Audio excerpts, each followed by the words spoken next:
That's very different than the shortages we saw in 21 and 2022, where it was a consumer-driven mega upgrade cycle where people wanted the best gaming PC because they were locked inside.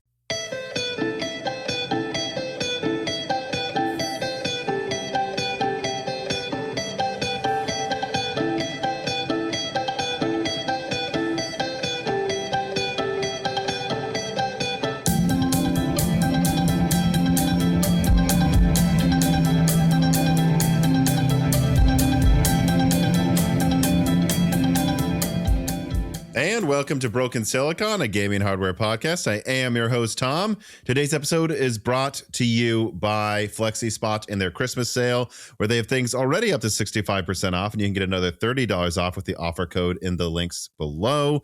And then also Wondershare for More 15 that you can try for free below if you want to support Moore's Law is Dead. And then, of course, cdkeyoffer.com, where you can get Windows 11 Professional for $24 with code Broken Silicon.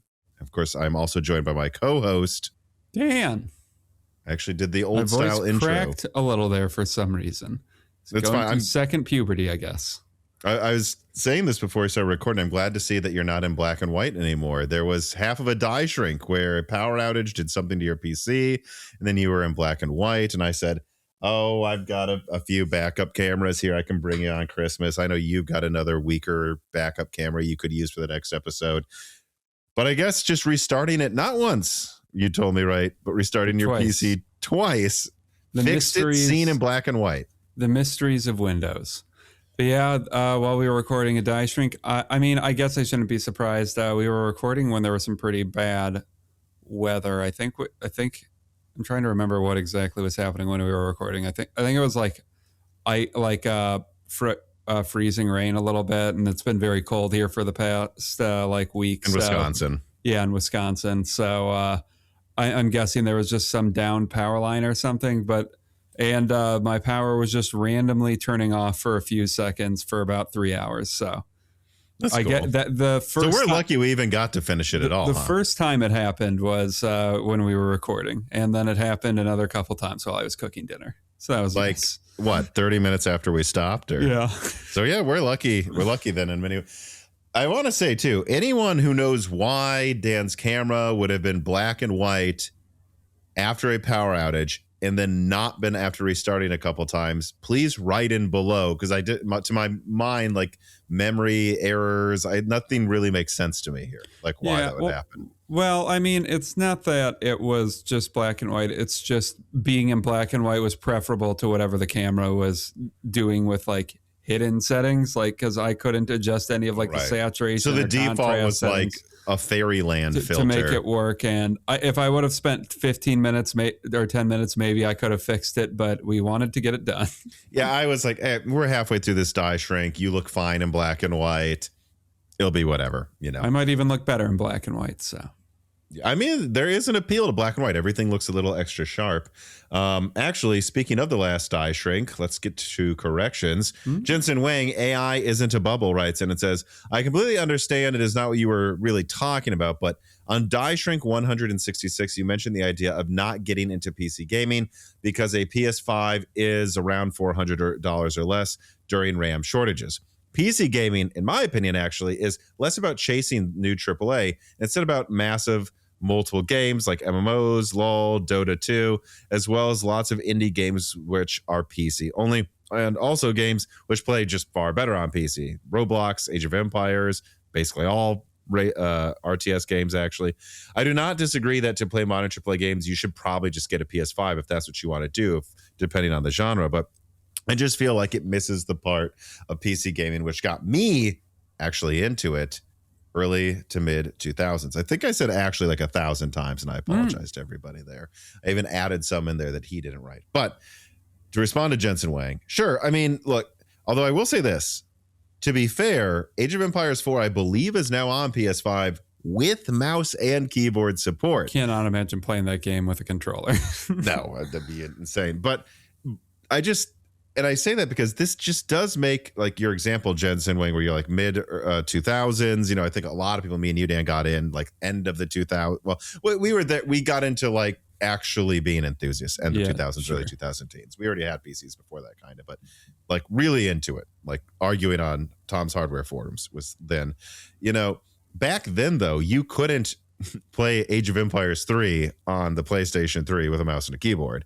So I still think that there is an argument to be made here though, that while I agree with everything he said, and I want to touch on that in a second, the situation just is different now, where you can't quite make the same clear-cut arguments that you could before because of how much the PCs become kind of more like the consoles, and that there's less bugs than there used to be. Still more, but there is less bugs than there used to be. It's kind of easier to jump into some stuff, but the consoles have also become more like PCs and being more streamlined, and the sales are usually the same. The games, they are now mouse and keyboard support. You know what I mean? It's not as... It is kind of like, which one do you want to pay less or more for? Yeah, and I could see myself reevaluating in the future and not really caring that much about having a gaming PC. If it's the latest, right? Enough, you'll want it to be decent at editing and doing research. It won't be about having the greatest graphics card. Yeah, because the point I'll agree with him on it is like, I don't know if I would have been as initially interested in getting into PC gaming if there weren't those games that really only worked on PC at the time that I got into it, or games that just didn't work on console, basically, that work on PC. Like, I never played like Fallout 3 on PS3, but your experience playing it deterred me because it sounds like it was basically just I had a ton of bugs on it too, so I'll be honest, that's one thing that made me not want to, but it looked so bad, played so bad. I mean, I know we had hard drives back then in our PCs, but still, like, a door would open in like 10 seconds or something, not take a minute to get inside, or more, to get inside a building on a 360 or PS3. I thought the Fallout games are horrible on 360 and PS3. And I know many people listening played it on there and loved it. I'm not saying your experience wasn't valid. Have your truth, people. I'm just saying, compared to PC at the time, it was a different game. It was just a different game, in my opinion. Yeah, and then there's and then I'll also agree, like, RTSs. That was the RTSs were probably some of the first games I played on, or like kids' first sim games or something on it was what I would have initially first played on PC. So, I think that's a fair point, even if that's not like what I primarily use PC for anymore, where like the things I play most are, I mean, it's just whatever is on sale, if I get it on sale on PC instead, or if I think for some reason it's going to be a better experience on PC. But yeah, I mean, I guess that's the point I'll give Jensen Wang, although very few points to you, Jensen Wang. But yeah, I mean, with all those caveats, which I actually think there needs to be this pushback of, the argument isn't the same that it was when me and you got into PC gaming, Jensen. True. There's keyboard and mouse support on console a lot of the time now. And, well, I won't restate what I already said. Having said that, I do want to echo your overall point that when you decide to get a gaming PC, and this is something I've harped about before, it is not because you're stupid if you get a console, you're smarter if you can build a PC, or the PC is always going to run the game. Or it's just like, it's just console but better. It isn't. It is its own thing. You get a PC because you want the PC experience, to do work on it, to have, honestly, the nicest web browsing experience ever, with 3 big monitors and a 16 core that just never slows down, as 1,000 Chrome tabs open.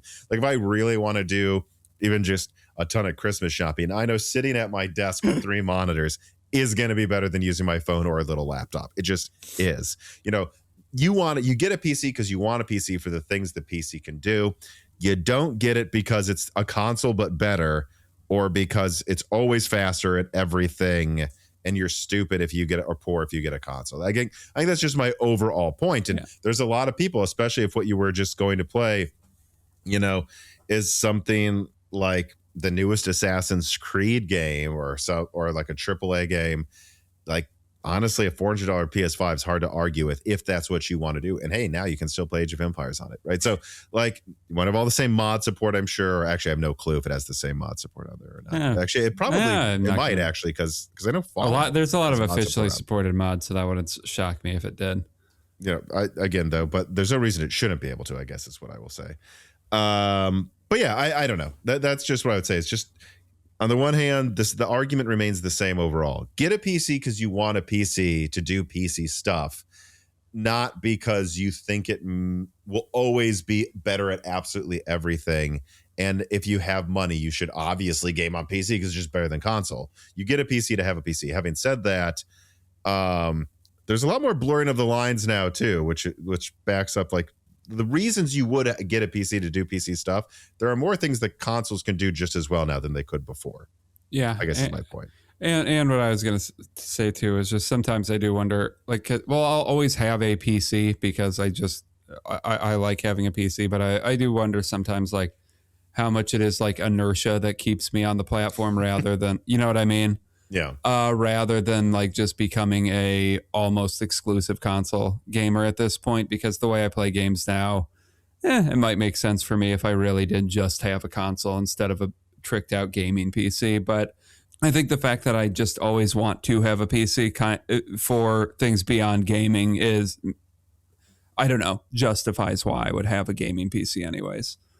But this goes into like what we would mean, like we would always have a PC.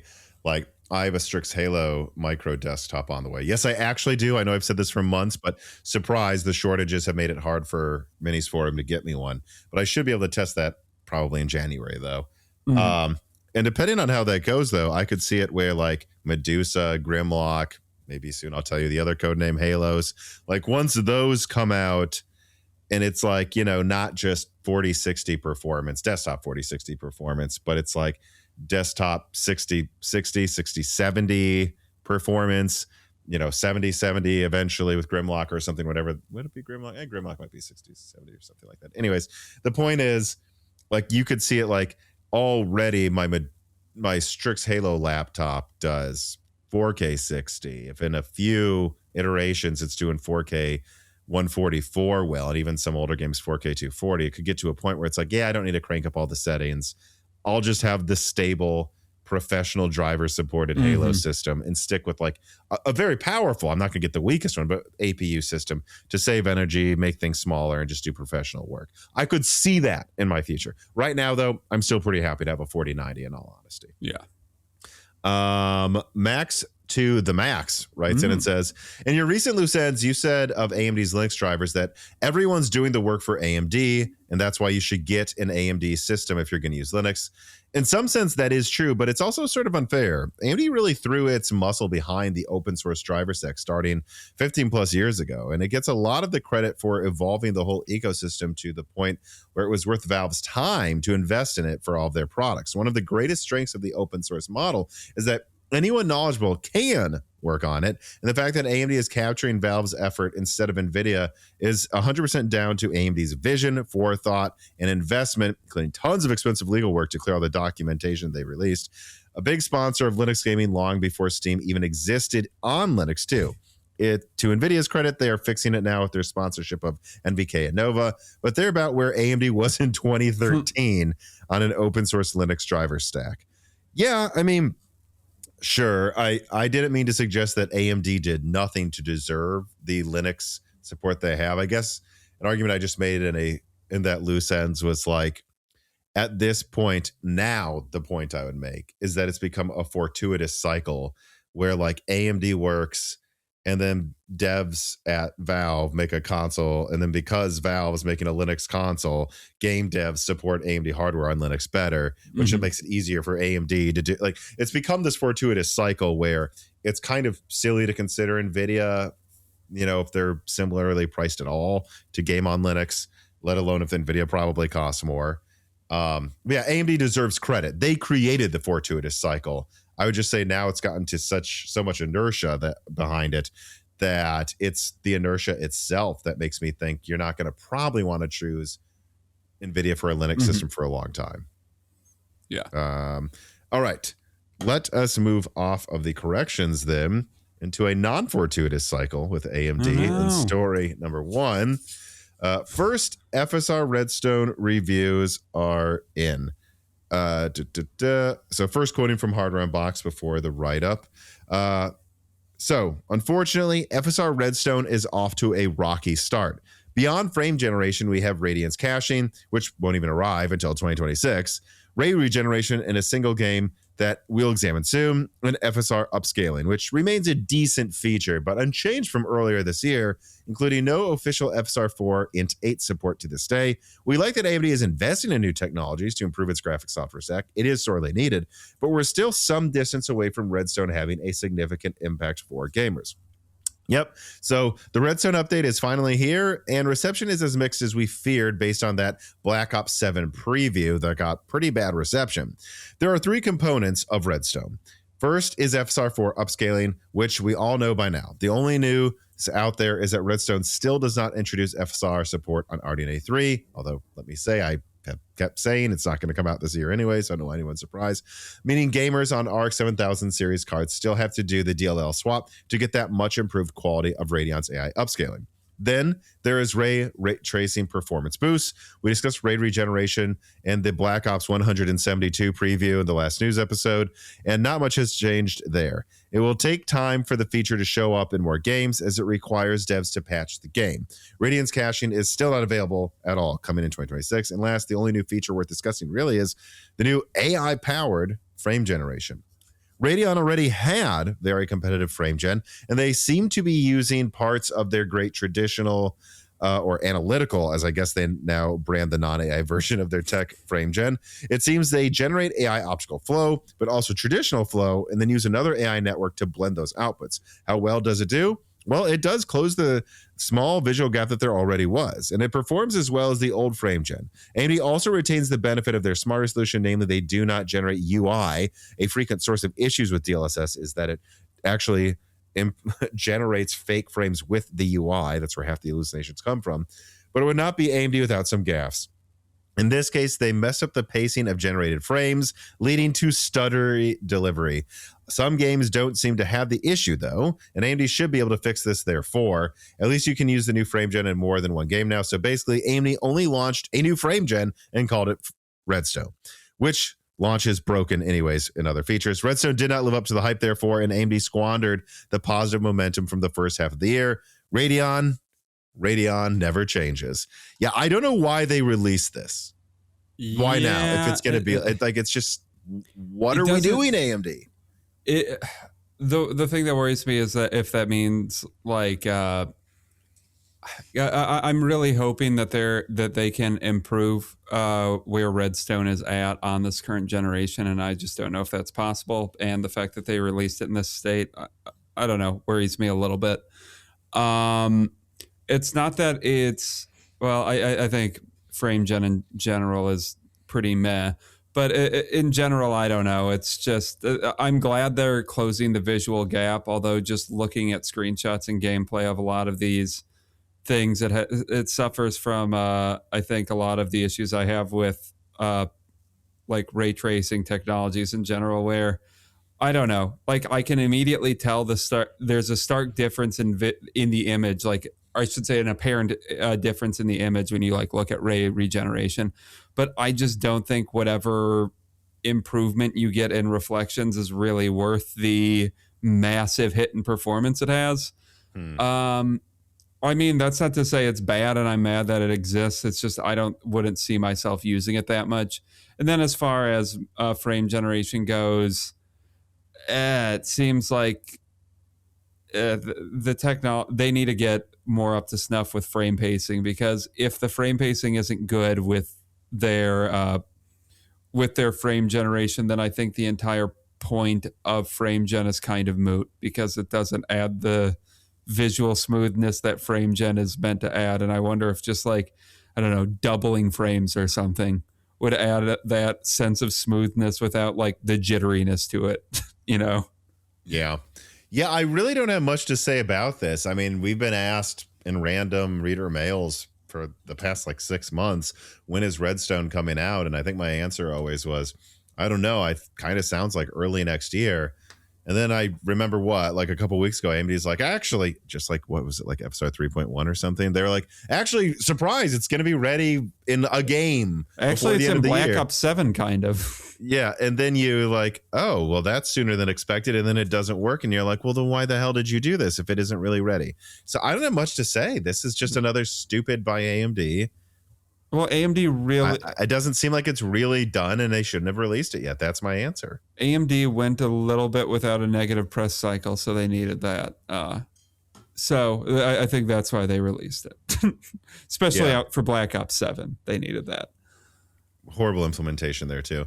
XC writes in and says, since FSR 4 has been rebranded into just FSR now, which the second I started reading this, preparing the notes, I messaged the Morzazed, what is it, the editorial Discord, we call it, like me, you, Carrie, and Carbon. I said, is this true? I looked it up. I guess, maybe. Like, it seems like there are some slides that they're just calling show... it FSR Redstone or too, right? Or yeah, both, there's kind like... of? There's a chart here. Well, here, I'll message you just to make sure you have the exact same chart I am looking at now, which Gerard can put this up on screen. No FSR 4, it's just called Redstone file, Gerard. But if you look at this, you see they're like FSR 3, FSR 2, FSR 1. I hate charts like this, by the way. This reminds me of like the Crossfire support thing with the R9. I've always hated it, yeah. Where they're like, this card has this thing and this requires that. And then they don't show FSR 4. They just say AMD FSR Redstone.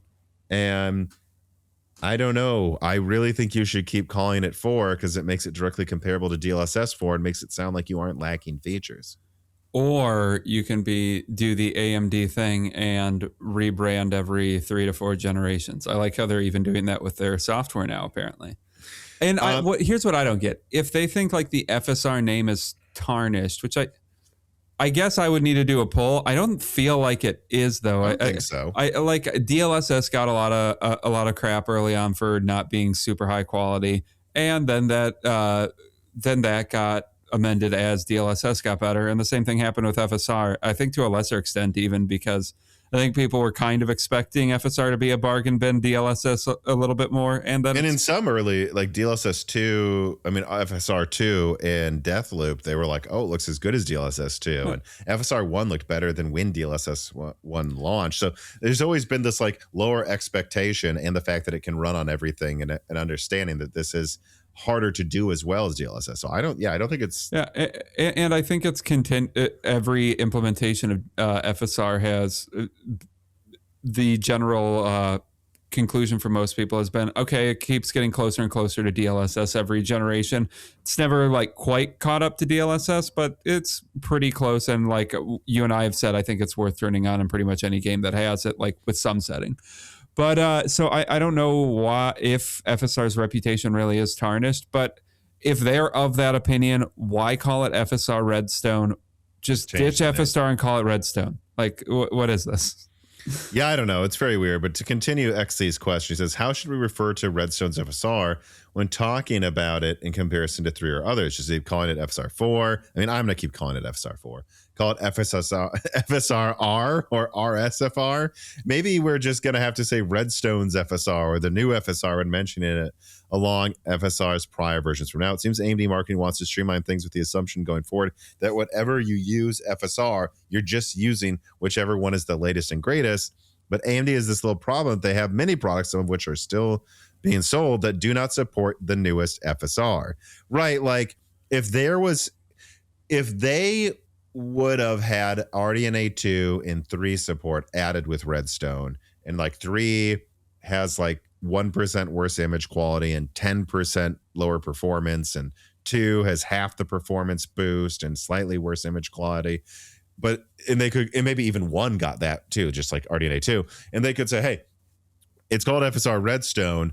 Any game that says FSR Redstone is going to use as much of the latest tech as possible, all the way back to RDNA 1. I would kind of understand why they would do this, sure, but they're not doing that. So you might as well just call it 4. I don't understand. Yeah, it's to me it sounds more like another rebrandion thing, and I just don't get it. Like both from like a reputation perspective, like I said, and just from a not being confusing perspective. Like, but I don't know. AMD just needs to be confusing every once in a while. Apparently so. And the only other thing I'd say is I saw many comments over the past week or two. You know, like I've been focusing on the shortages. There's been the OpenAI leak I did, the Samsung SSD leak, which we'll get to later in the episode. Some PlayStation stuff, new PlayStation leaks coming soon in this episode as well. And so I haven't paid that much attention to Redstone, mostly because it looked like kind of not done, so not really worth spending much mental energy analyzing. But I did see a lot of comments on YouTube just popping up like, I'm so mad that RDNA 3 doesn't have FSR 4 support. Didn't you say it would? And I'm like, all of my leaks said that probably wasn't coming until early next year. And my answer is that's still my answer. I never expected RDNA 3 to get FSR, or if I did, it was years ago. Like, as of late, I haven't expected FSR 4 to come to RDNA 3 until next year. And everything I've seen as well, which we'll probably touch on this later, and like PlayStation developmental documents and SDK stuff in the back end suggests that there is still new FSRs coming to PS5 Pro, which means there's no reason it wouldn't come to RDNA 3, right? And I don't think it's the same as arguing, well, what about 2? Is that 2 is a little different. It's harder, because FSR and PSSR stuff isn't coming to base PS5. So that would also suggest they might not bother with it on desktop as well with RDNA 2. So that's all I would say is I haven't heard of anything changing. I always thought it was going to come out next year anyways. And if it doesn't come to RDNA 3, I will find that very weird. Yeah. It's up to AMD at the end of the day. And I don't think weird.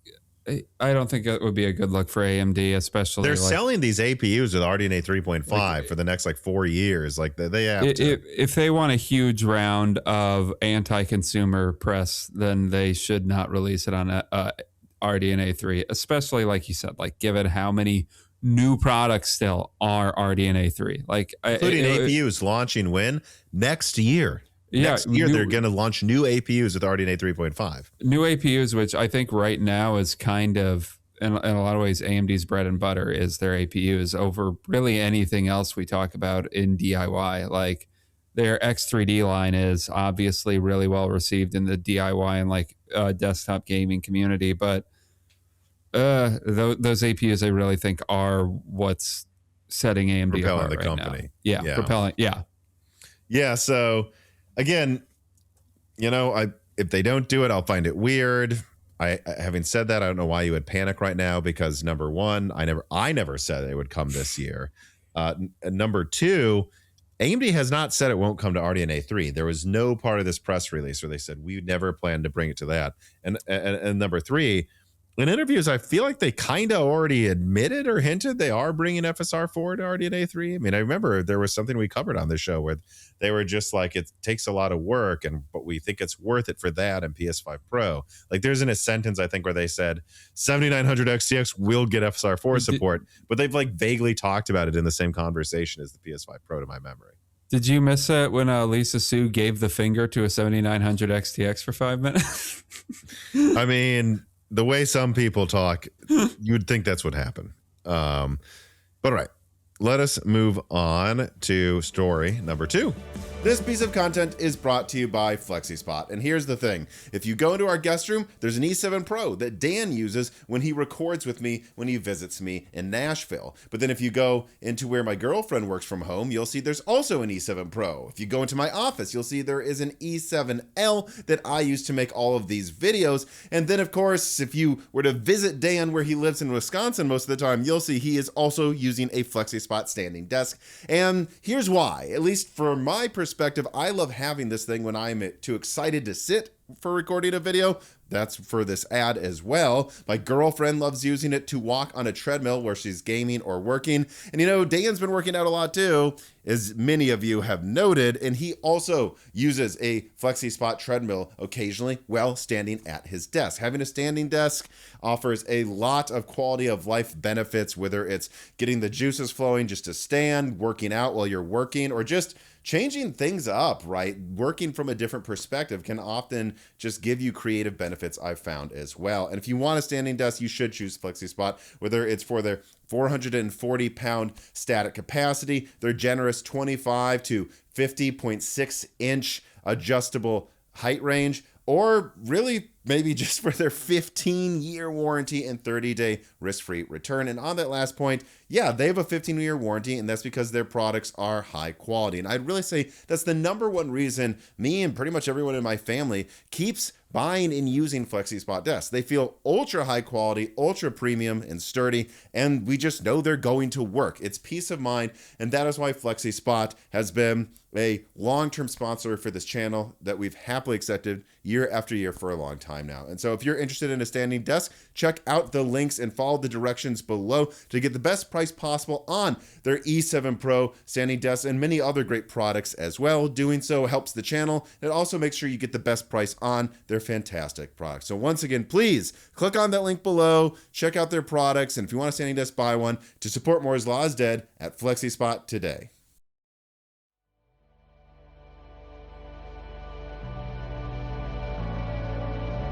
RDNA 4 price increases confirmed for early 2026.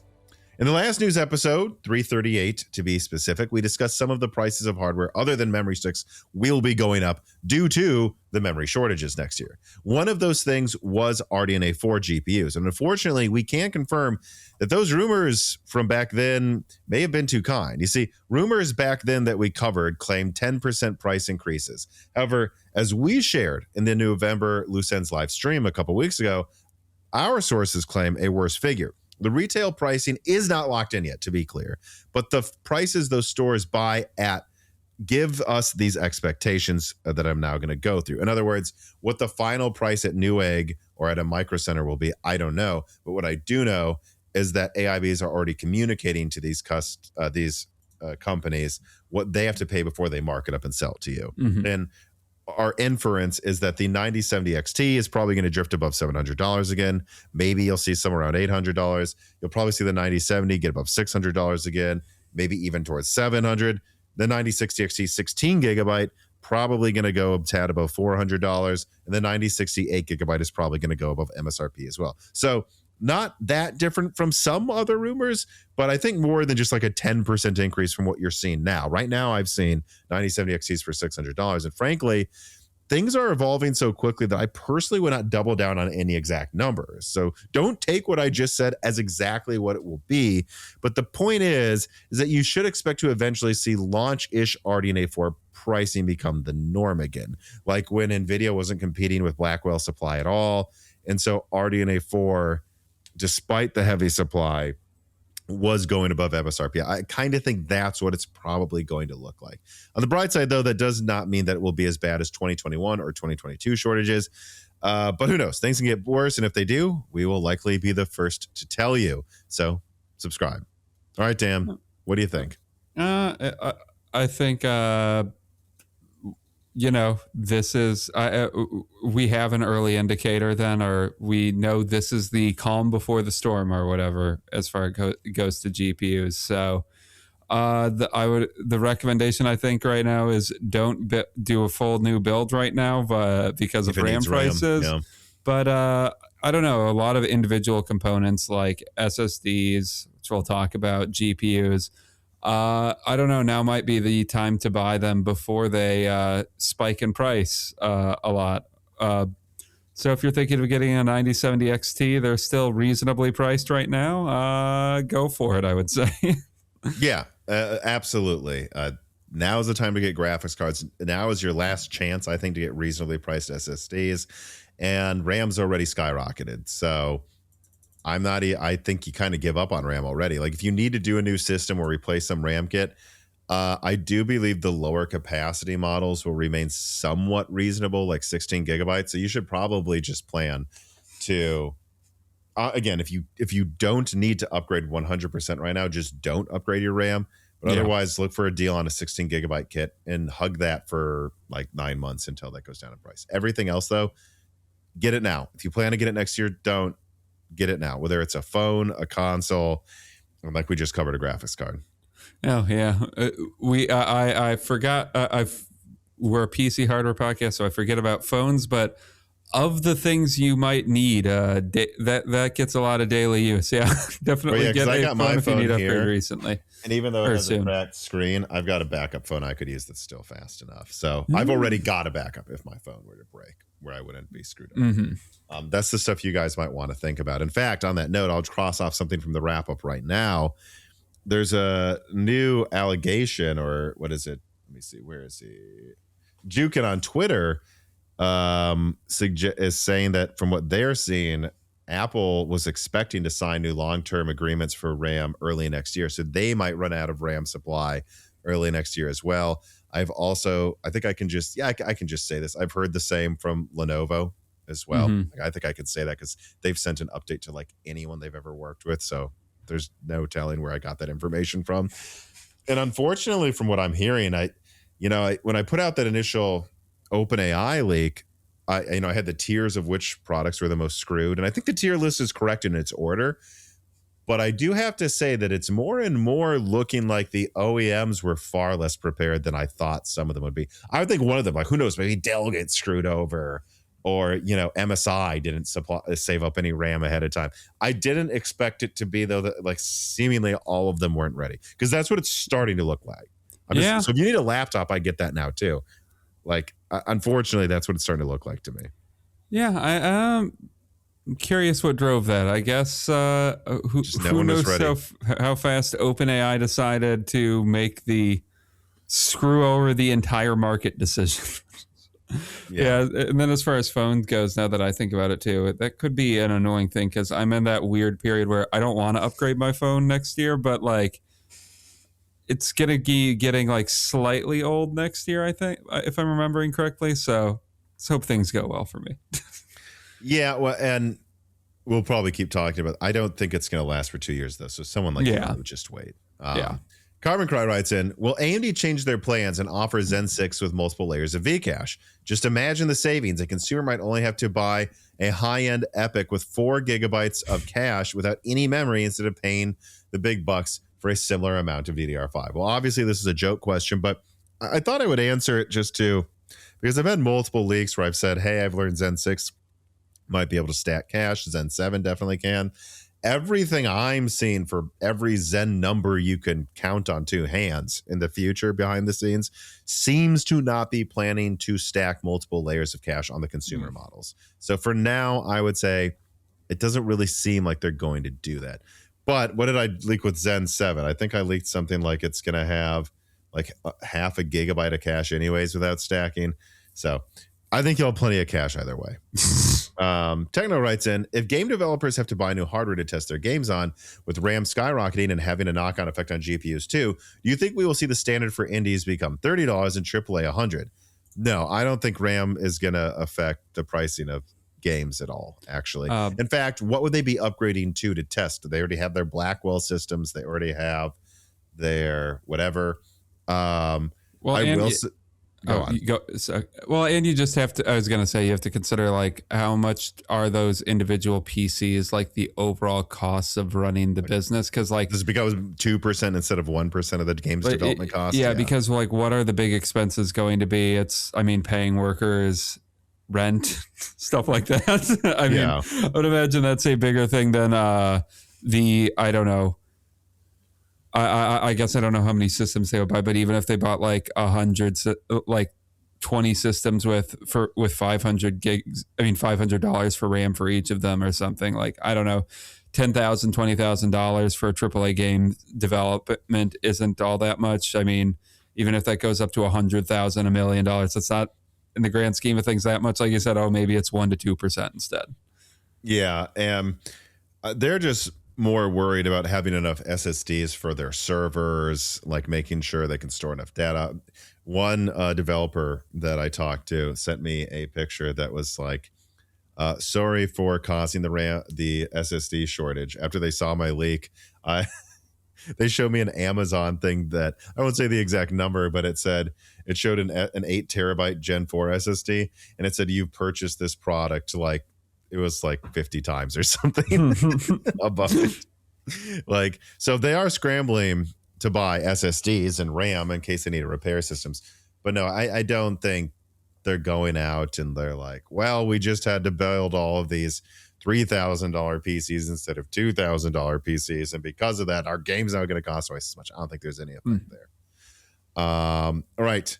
Continuing the fun shortage talk, let us move on to story number 3.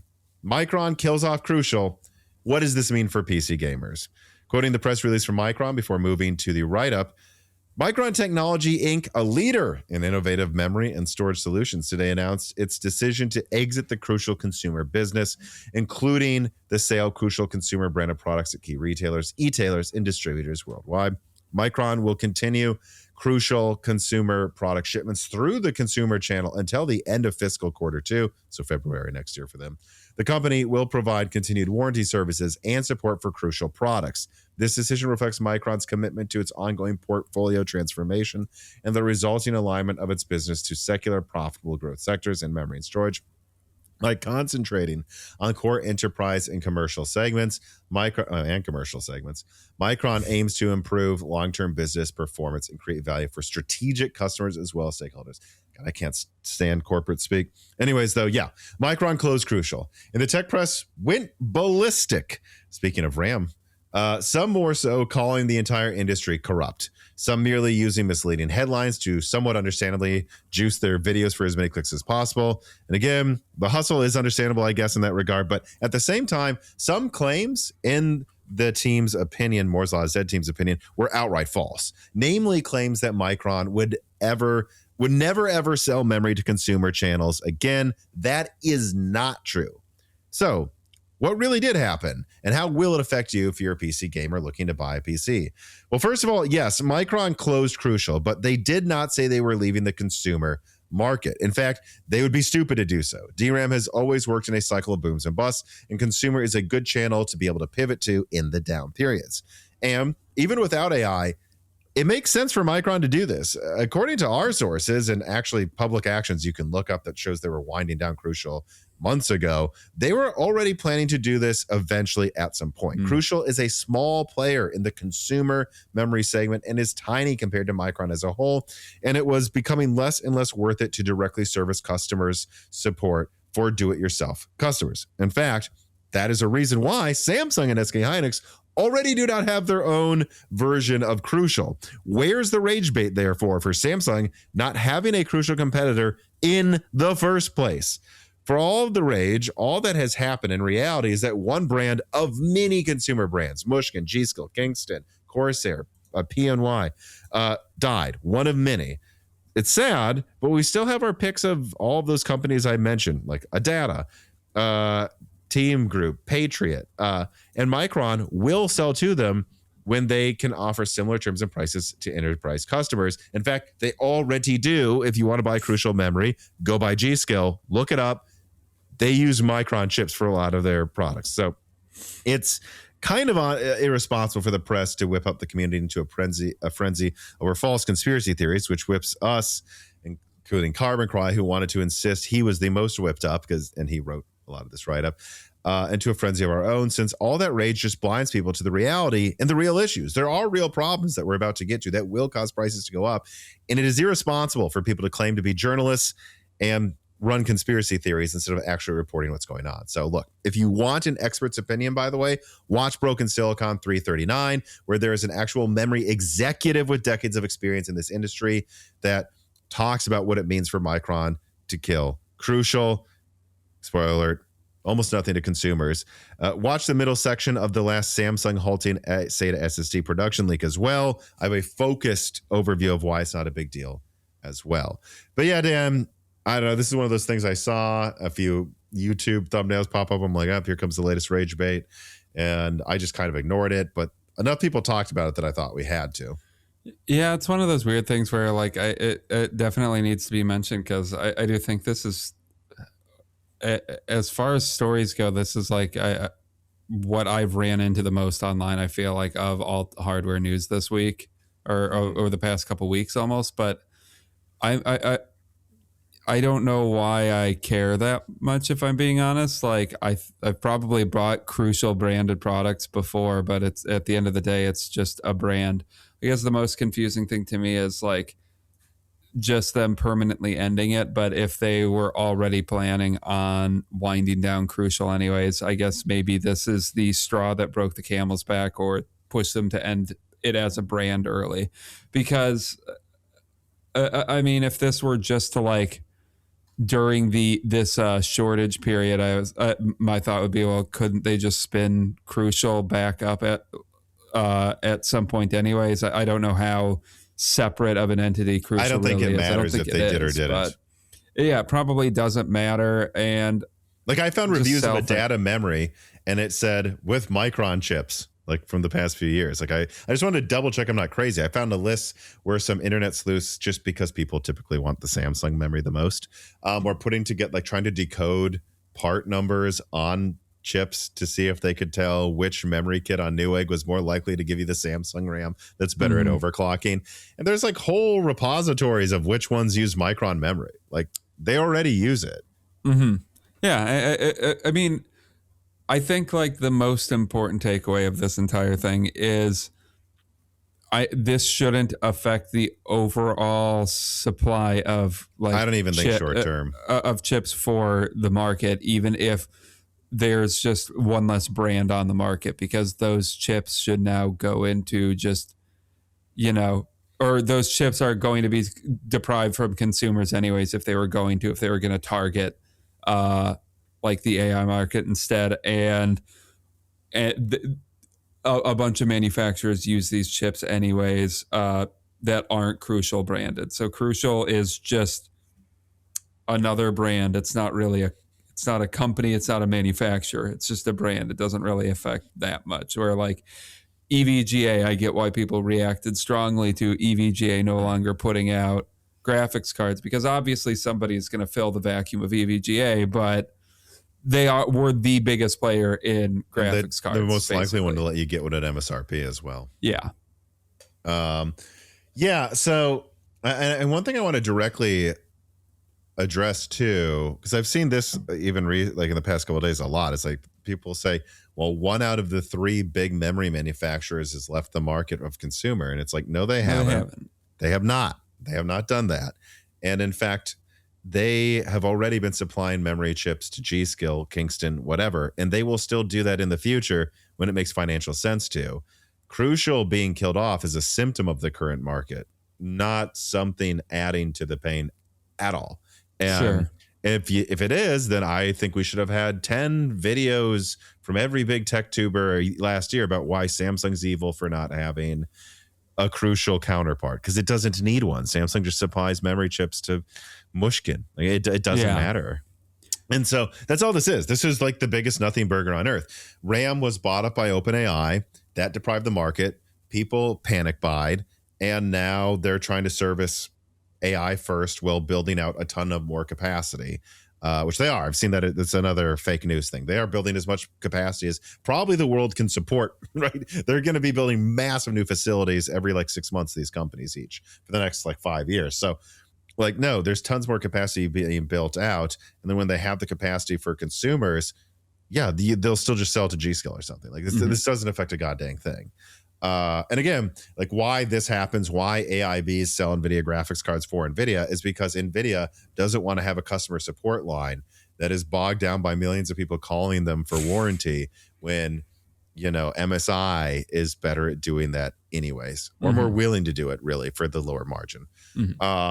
Deadeyes117 writes in and says, I keep seeing people say that Micron killing Crucial is short-sighted, and what do they do when the AI market crashes? Because gamers may not take them back, but like if they want back into consumer gaming, they just start selling chips to brands that make consumer kits, right? The handful of people that track this stuff will be outraged and nobody else will care. If gamers are still mad at Micron, I don't think it will matter. What percentage of people who bought G.Skill RAM know who made the module? 99.9 repeating don't know. Yeah.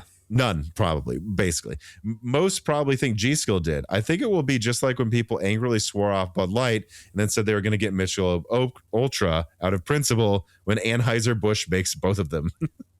Yeah, or what was it? What's the one that took off a ton? I think it was like Modelo or like Dos Equis took out, which nobody that was buying it knew that Anheuser-Busch also owns them. But I saw that sentiment that like this might. I never see this. I must ignore this though. Like this might make gamers will be pissed and they won't buy Micron chips anymore. Bullshit. No, you won't. People are going to keep buying Micron chips. Why? Because no one pays attention to what they don't really even tell you what modules you're buying. Yeah. Like I said, in my research, I found that like overclockers sometimes have ways of trying to decode it, but not really. Like guys, you already own Micron, and you're going to in the future. Like this is just ridiculous. People that are particularly committed to like a certain type of overclocking, I'm sure will pay attention and notice. But I don't know. I'll cop to it. I don't really pay attention to who manufactures the RAM modules I get when I buy a new kit of RAM. I just look at what the reviews say. Like, do people think this was a good kit? Okay, I'll get it. Well, and again, I have a Kingston Fury set here that I need to, at some point when I have time, put into a benchmarking system.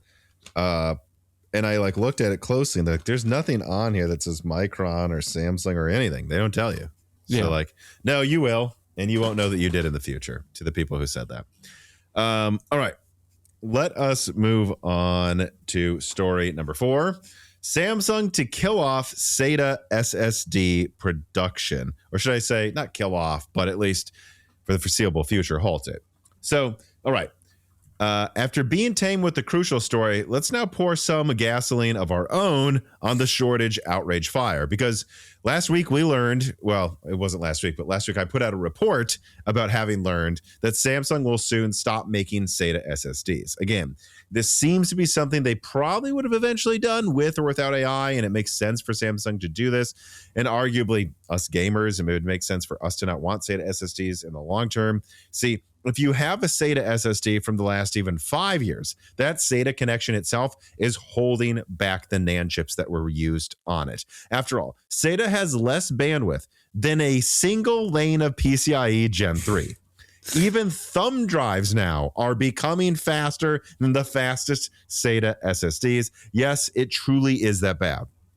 For Samsung, then, it means that they have to sell SATA drives cheap, even though they're using the same chips that were they to put into even the most budget of PCIe Gen 3 drives will probably be 2 to 6 times faster. Now, they are finally fed up with this and have decided to stop making them, at least for probably all of 2026, according to our sources. Sadly, the days of cheap SATA SSDs for bottom-of-the-barrel budget builds are coming to a close.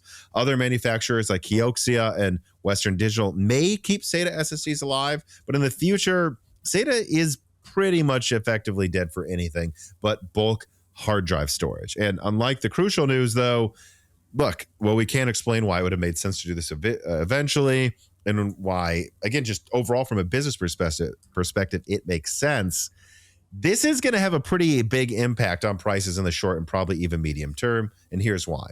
Unlike Micron killing Crucial, who was pivoting resources away from supporting that brand anyways, according to our sources connected to Samsung, this is going to result in SSD supply being directly pulled from the market next year. Slow or not, less SSD supply is less SSD supply and will probably drive up all SSD pricing. This will contribute to driving up consumer prices next year.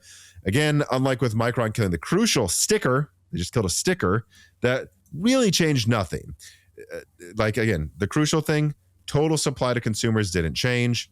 This thing with Samsung, total supply to consumers does change. So long term, though, honestly, by 2028 or later, it's probably not going to have that big of a deal. Samsung will simply eventually pivot back to making more consumer SSDs.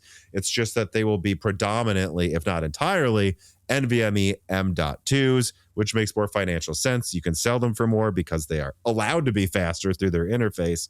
And also because if you look at a SATA SSD taken apart and an NVMe, you can't take it apart. It's basically pre-taken apart. They're a lot cheaper to make than SATA SSDs as well. Like apples to apples, same NAND, even if it wasn't a storage bottleneck in speed, it'd be cheaper to make an NVMe drive because you don't have the housing and all of that stuff.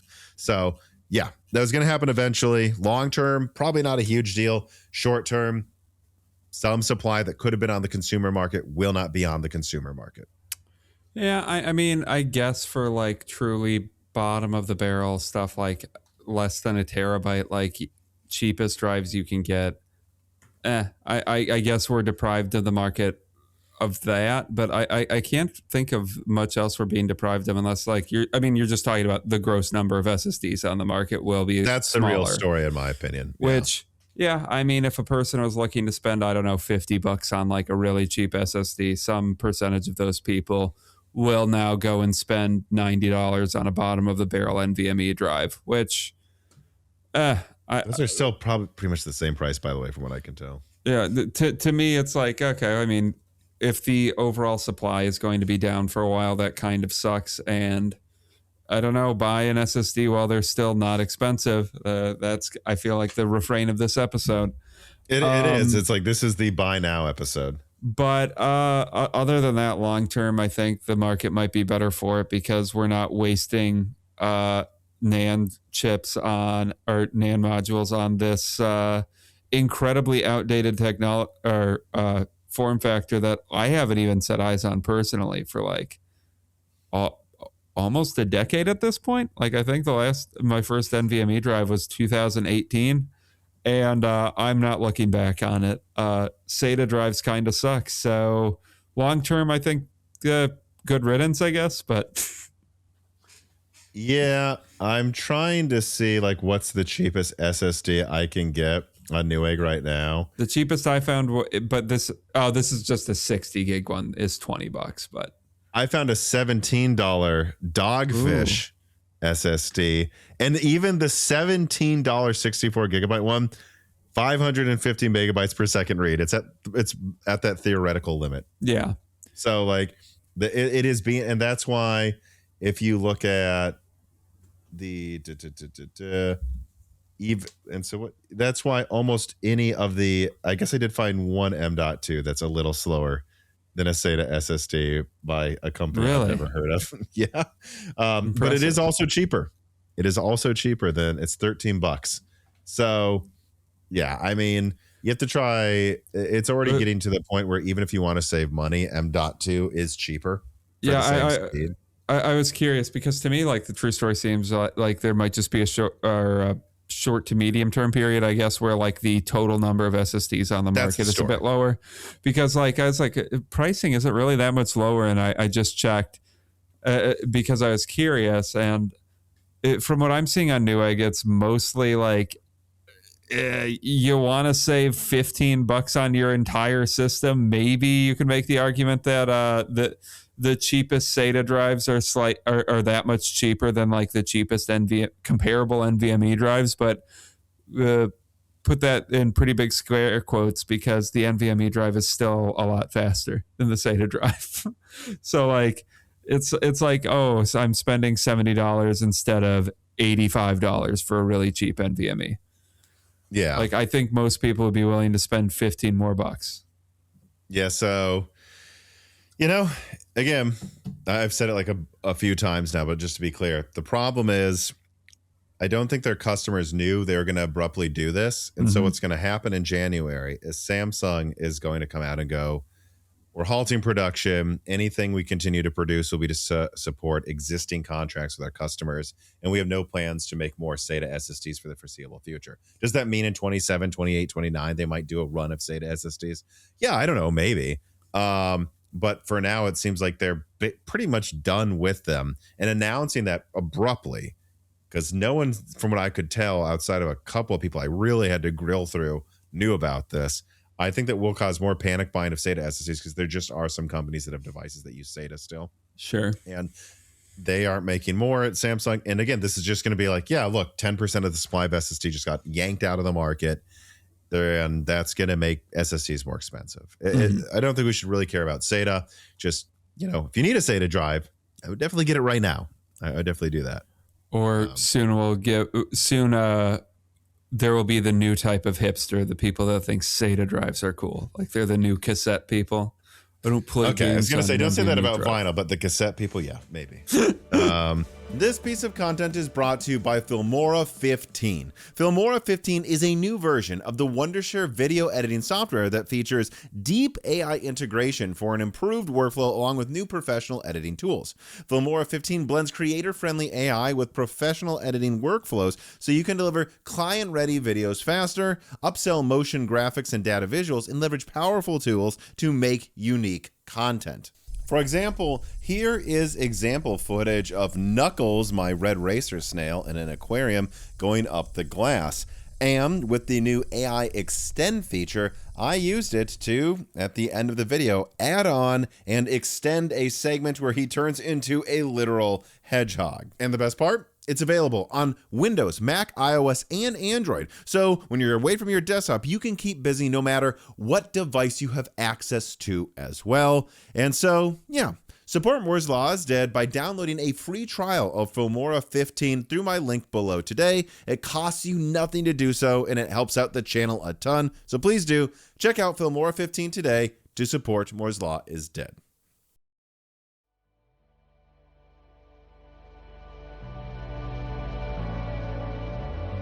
Deadeyes117 writes in and says, do you think a lot of slack will be made up over time by the B string companies taking over production on the older nodes and equipment?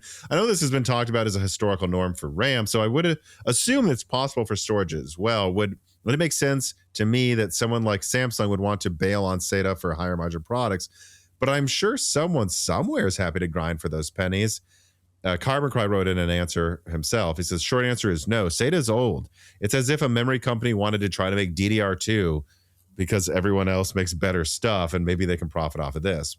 And I agree. Will there be some limited runs by Western Digital or Samsung of SATA drives here and there? Yeah, I mean, like, I don't like. I've looked at. I have some. Like I've talked about this before. I have a C96, a World War I pistol, and you'd be surprised. You can still get 7.63 millimeter ammo. Where does that come from? Well, a company with the tooling to make a bunch of different ammo types, like once every 5 years, makes 1 million rounds for the niche market. Will that continue with SATA?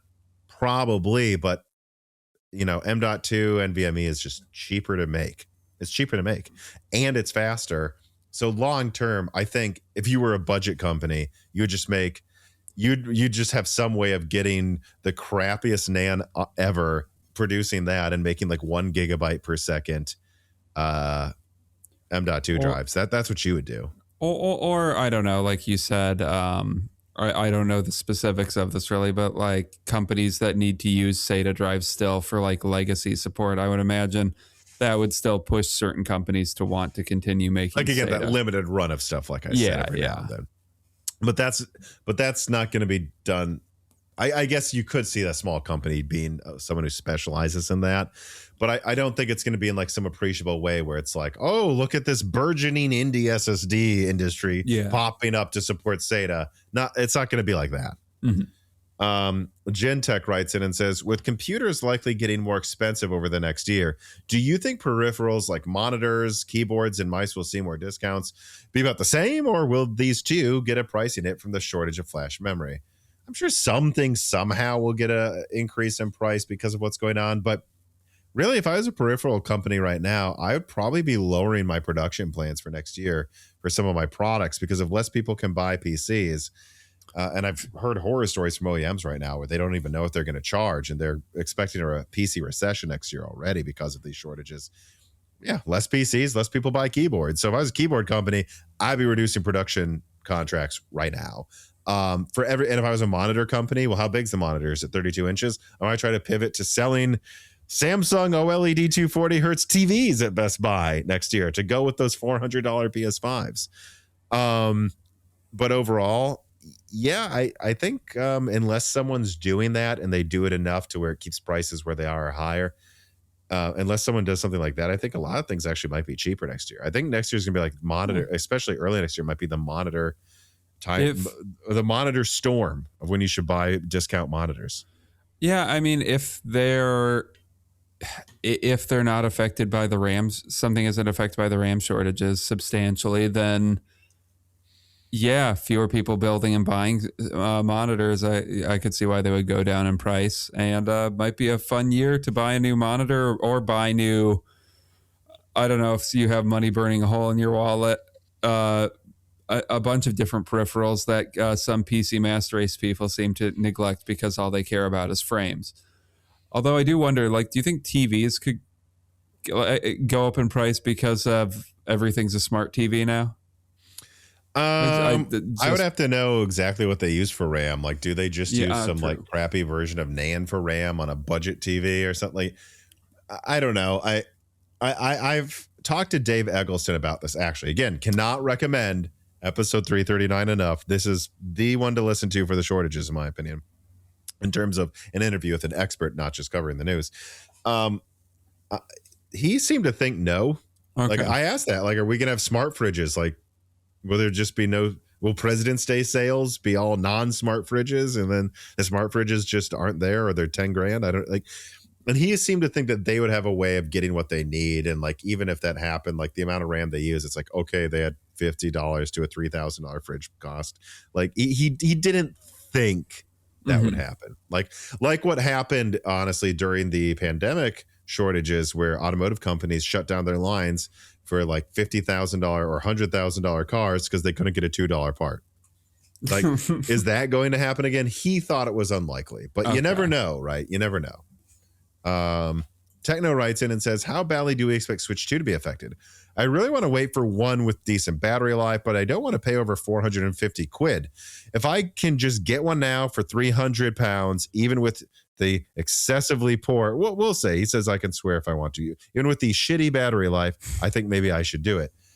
It's funny. If you were to ask me like 3 weeks ago, I would have said, I don't know. My gut is that Nintendo bought up a ton of RAM in bulk, and they are just manufacturing stuff for years. But like, seeing that Apple might be affected, although I guess I can't substantiate that myself. Maybe that's not true, but seeing rumors that Apple is about to run out of RAM, me hearing about Lenovo and basically every OEM, I'm going to be honest, running out of RAM. I have to say that, like, maybe you should just get it.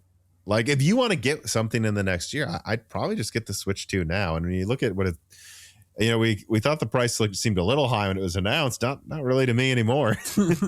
Yeah, and I don't know. I don't know if we'll see any substantial upgrades to the Switch in the next year. So if that's what the time scale you're looking to get it on, yeah, all electronics that have a lot of RAM in it are good chance they go up in price.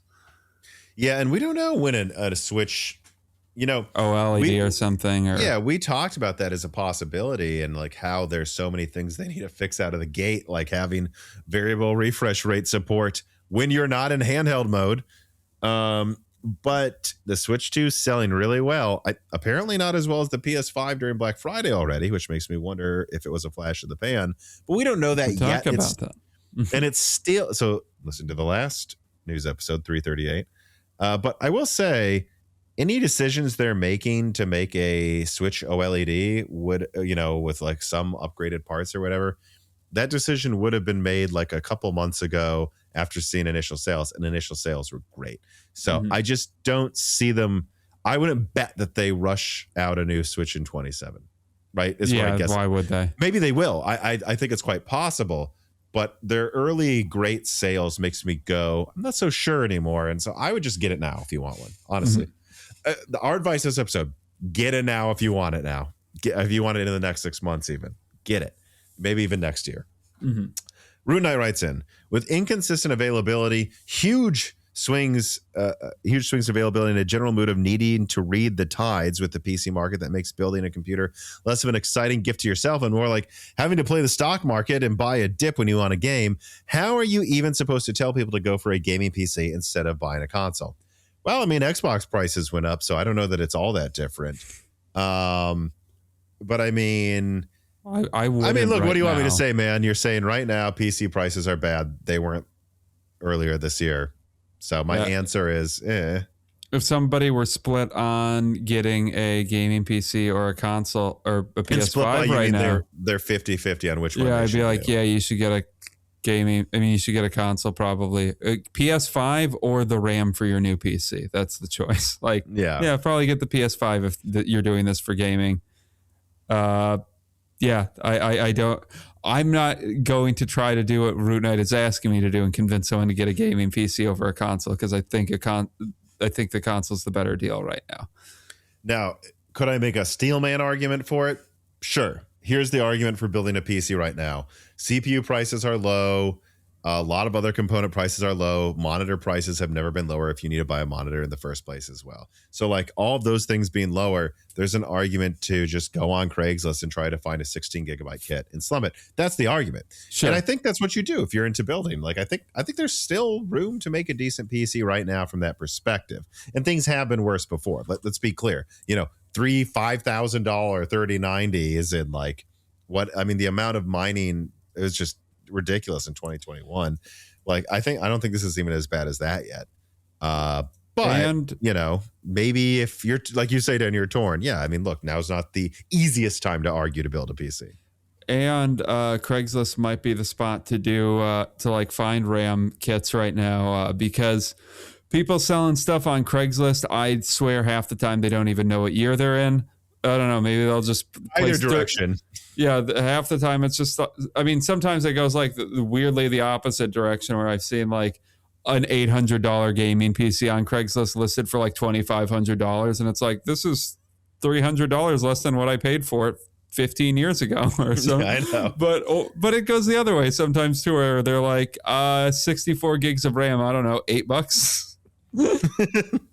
Yeah, so or I mean think about mini PCs. Like I have one right here. This is an argument I made in a recent cut down yields that started some of the most pedantic arguments I've ever had in my entire life. But like I have you might not, person who is going to type in all caps, you might not. But I do have a mini PC over here with 32 gigabytes of RAM in it.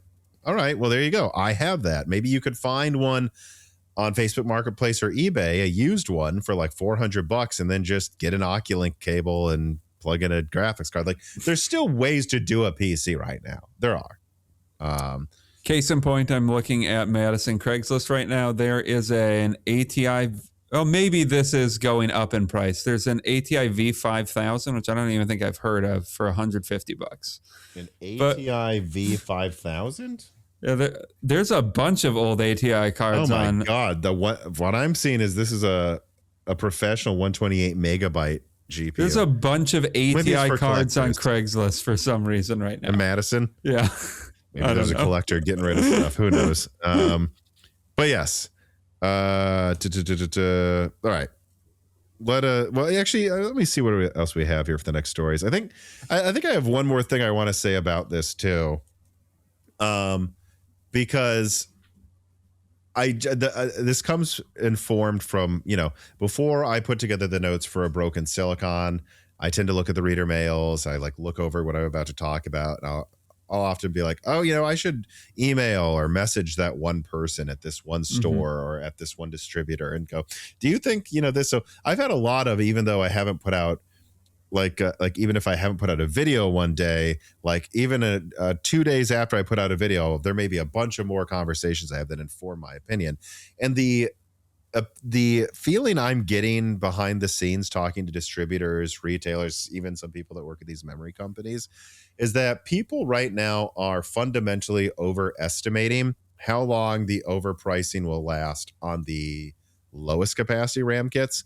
Like OpenAI is not going to go into a Best Buy and buy an 8 gigabyte RAM stick. That's not, they're buying up the 64 or higher capacity ones right now, from what I'm told. And any argument that, well, still people will panic buy in a hoard and consumers will eventually have to pay $1,000 for RAM, they will not. I'm just telling you, I'm not going to. Dan, are you going to? No, it seems like enthusiasm has been killed to buy RAM right now. And what I'm seeing is most people, I mean, doing the same thing we're suggesting, which is if you need to buy RAM, just slum it with 16 gigs right now. Right. So because of that, even the 32 gigabyte RAM kits, from what I'm hearing, and 16 gigabyte ones might go down in price even from now before summer next year. Don't hold this to me. Don't say I promised you. But the reason this shortage was created was because OpenAI and AI companies bought up all of the RAM. Yeah, they bought it, so they have it. They don't necessarily need as much more as you would think. Like from what I've heard, OpenAI isn't even really using a lot of the RAM they bought up yet. So they have the RAM. They're not going to go buy your RAM kit you've ordered for $1,000. And I can assure you a gamer's not going to do that either. And that gets me to just a major point.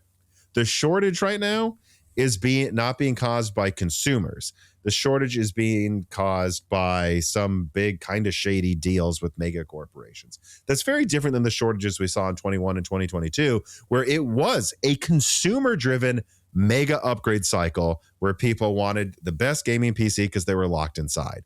That is so, and then there was also a mining boom, right? That is so different than what we are seeing now, where it is not consumer-led. Consumer-led cycles can last way longer because there's just so many more people willing to pay extra on the ground. And that's not what we're seeing with RAM. A bunch was bought up that caused the shortage, but now it's already been caused, and those people got their RAM in the first place. And I don't think consumers for a year are going to just, I guess I'll just buy a RAM for $1,000. I think anyone hoarding 64 or certainly 32 gigabyte memory kits, hoping to get them for $500, are going to find there's very few buyers over the spring, and those will actually drop in price. So I just want to make sure people understand the difference between a consumer-led shortage and one that isn't consumer-led, and who would even buy a marked-up RAM kit. Not the corporations that already bought up the RAM, and certainly not consumers. Yeah, and especially I think like at a relatively, at least fortuitous time for there to be like a massive spike in RAM prices when there's not that much going on as far as new as far as like new CPUs or GPUs go. So I think there's probably less interest in doing new builds anyways. Mm-hmm. Yeah, this is also a year where there's not that many things to upgrade, like to build a new system around. Yeah. And again, another difference with 2021, like I've said this many times, it's like even when the 3070 was like, even if it was $1,000, whatever, it's 2080 Ti performance that was just $1,300, meaning consumers were probably willing to spend $1,200 for a 3080 when the 2080 Ti was $1,300 and significantly weaker. Mm-hmm. There's a reason consumers were willing to overpay that much for a substantial amount of time and keep doing it. That's not the same now. It's the same product. A lot of them already have it. No one's going to buy these consumer capacity RAM kits for that much. And so, again, high capacity RAM is probably going to be very hard to get all next year. I do think some of the lowest capacity consumer kits will actually start going down in price sooner than a lot of people think. It's because the mega companies that caused this shortage, they caused it by buying the RAM they need. They got it already. And consumers are not going to pay this much for RAM like they were willing to pay $900 for a 3070 Ti.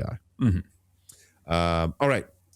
Let us now move on to the PlayStation stories. Mm-hmm. The first one here is actually going to be a new leak with story number 5.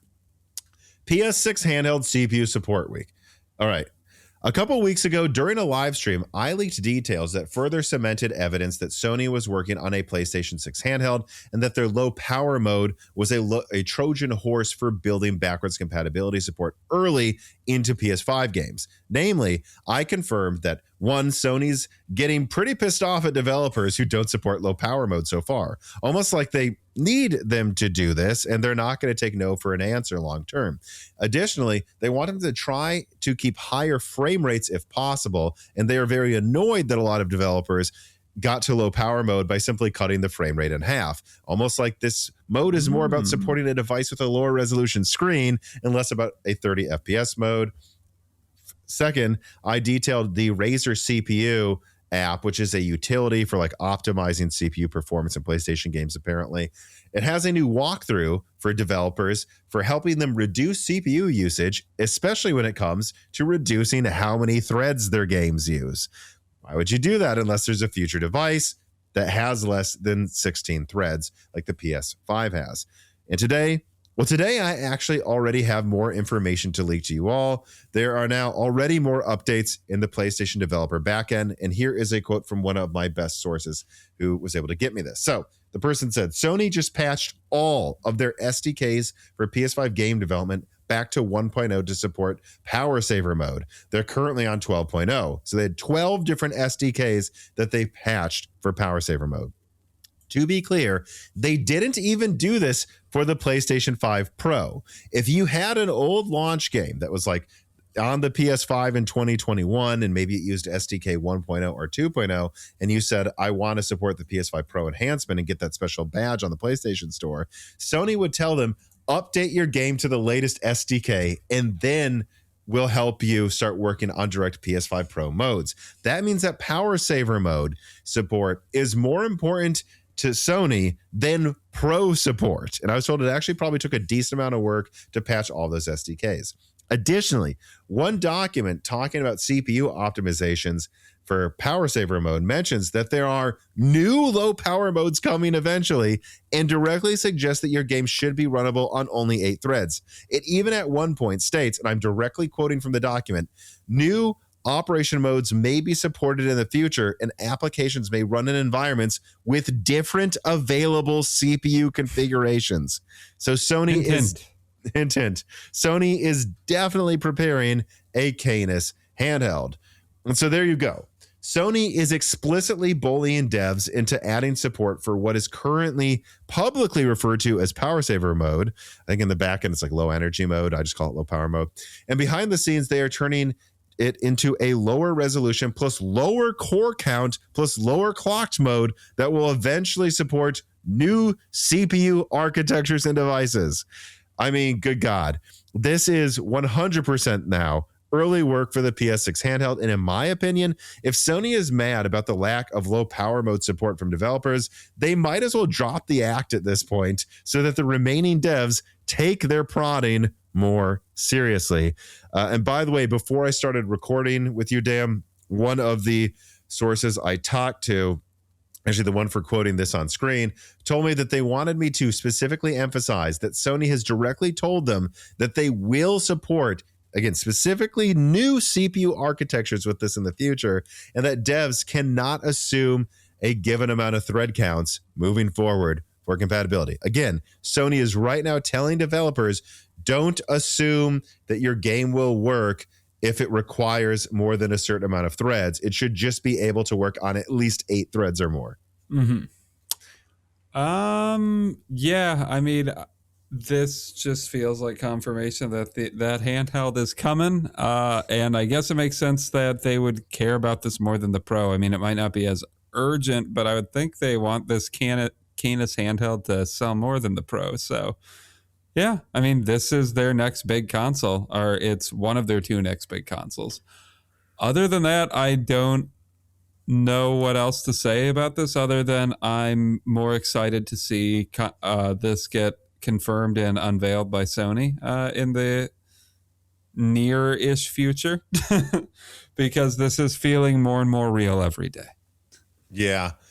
And I'm trying to think if there's really anything else to say about this. Oh, I guess just spitballing here. It's maybe one reason they would put all of this work into supporting all of the SDKs they've made so far for the handheld, but not for the Pro that's already out, is the Pro was kind of built to enhance games without needing anything. Sure. Like, obviously, if you patch it, program it to the metal, and then take leverage PSSR, yes, I mean, you can kind of get to double the performance of the base PS5. But by default, it's better architecture with higher IPC. And I believe it can go into a faster clock mode too, whatever. But like, just by default, it'll probably run games 20%, 30% faster without you doing anything. And most games have dynamic resolution and frame rate options. So you kind of get a default anyway, boost of performance no matter what. And like probably 90% of games without patches. For the handheld, though, it's more nuanced. It's like if you program it well, it's much better than probably even a base PS5 with all these new AI features and ray tracing. If you don't patch it at all, no, it actually might run the game like ass. Yeah, like there's really more of a reason that you need this because it's more nuanced how the handheld will perform better than the PS5 than it is a Pro, which is this just but more. Yeah, PS5 with a better seat, with better everything. More, yeah.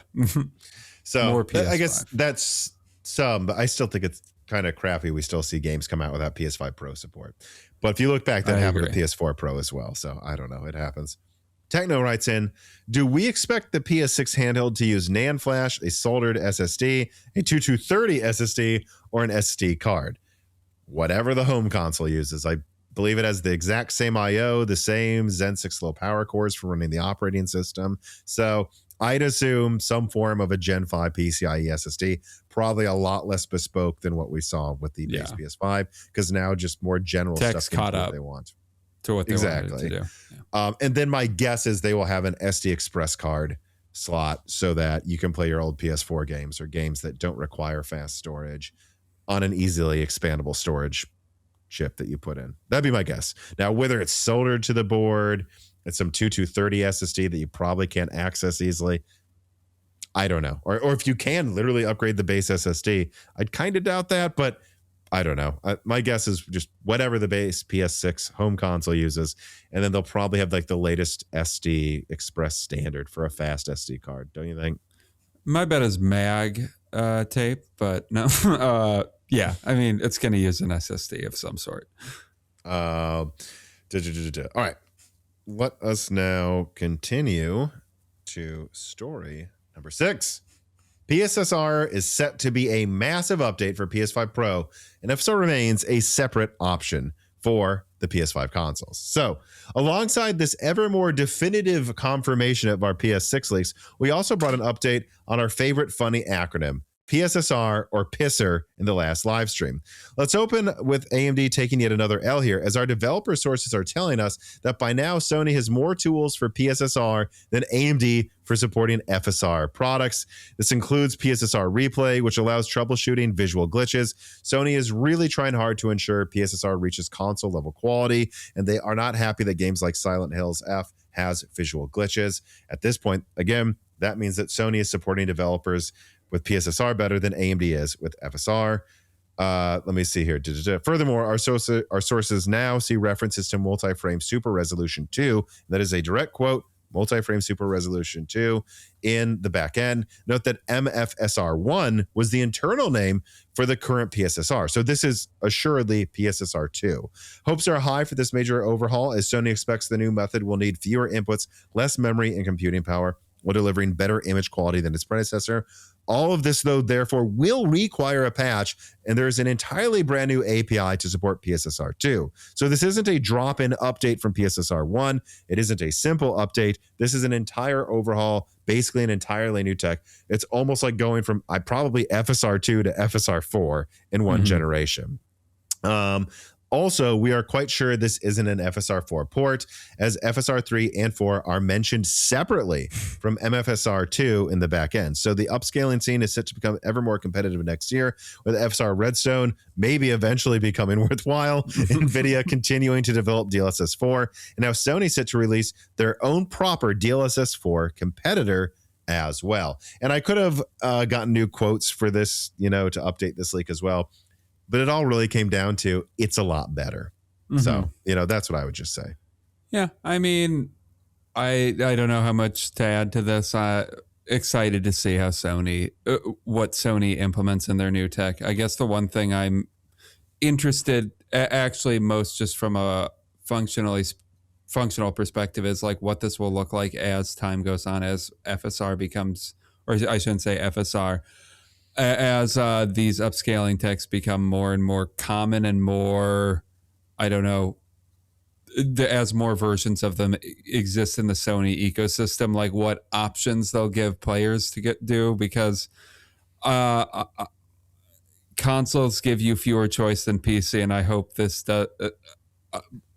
I hope it doesn't lead to like a thing where they have 18 different options for FSR and like they are upscaling and they just like let the devs run with it. But on that same end, I don't know. I hope they don't like force frame gen or something in other games too. Yes. And what I will say is, so far in no documentation have I seen anything that's like also frame generation is awesome. Okay. With PSSR 2. In fact, let me message someone right now about that. Maybe I'll hear back from this person before we finish talking about this story. But yeah, with regards to like all the different things that are on offer here, yeah, I think again, I've been saying this from the beginning. My initial thoughts when I saw PSSR is this is Sony going, hey, FSR 2 kind of caught up to DLSS 2 for like 5 minutes before DLSS pulled way ahead again. Yeah. And FSR 3 had promise, but it wasn't as good, and we don't like that. And you know what? We just don't want to be beholden to AMD or Epic's own tech or anyone else. We think this is a huge differentiating factor against the competition, and we're going to make sure that we have something that competes with the latest DLSS on our own. And if AMD makes a better product than us, we will use it. And if a developer would rather use that, go ahead. But we're Sony, and we're going to make sure we have something that makes our games look best. And if the competition doesn't do that, we will have an advantage against them.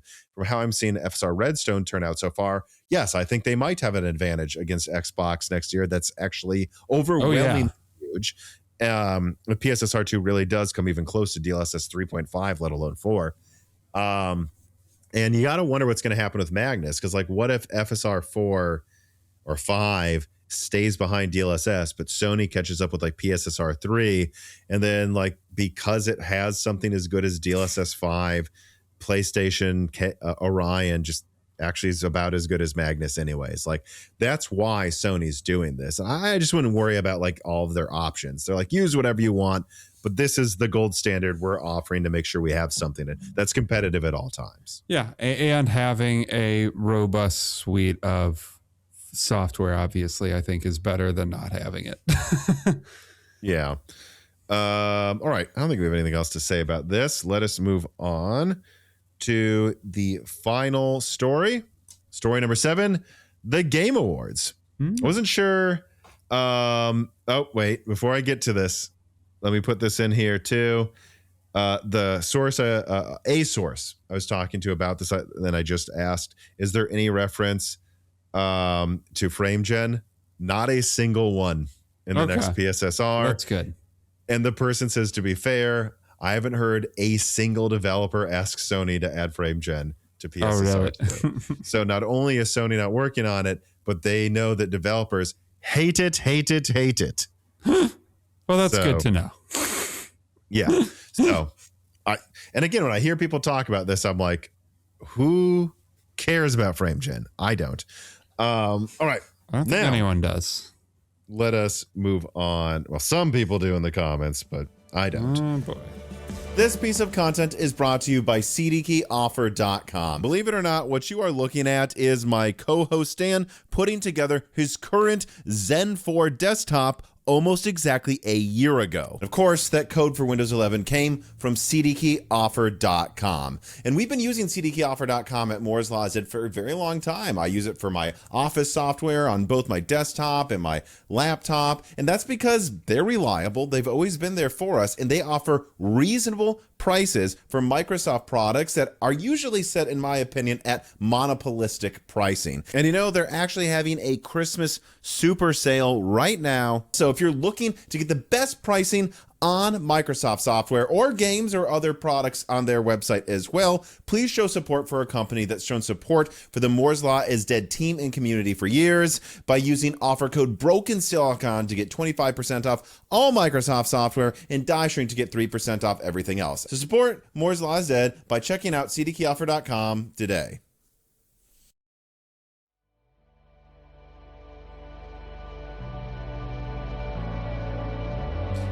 With story number 7, the Game Awards.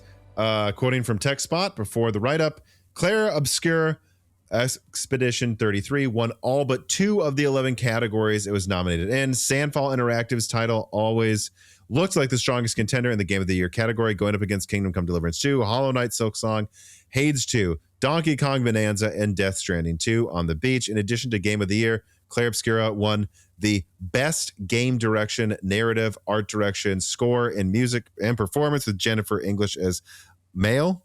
I hope I said that right. I haven't played the game. Or whatever. Independent game, debut indie games, and role-playing game categories.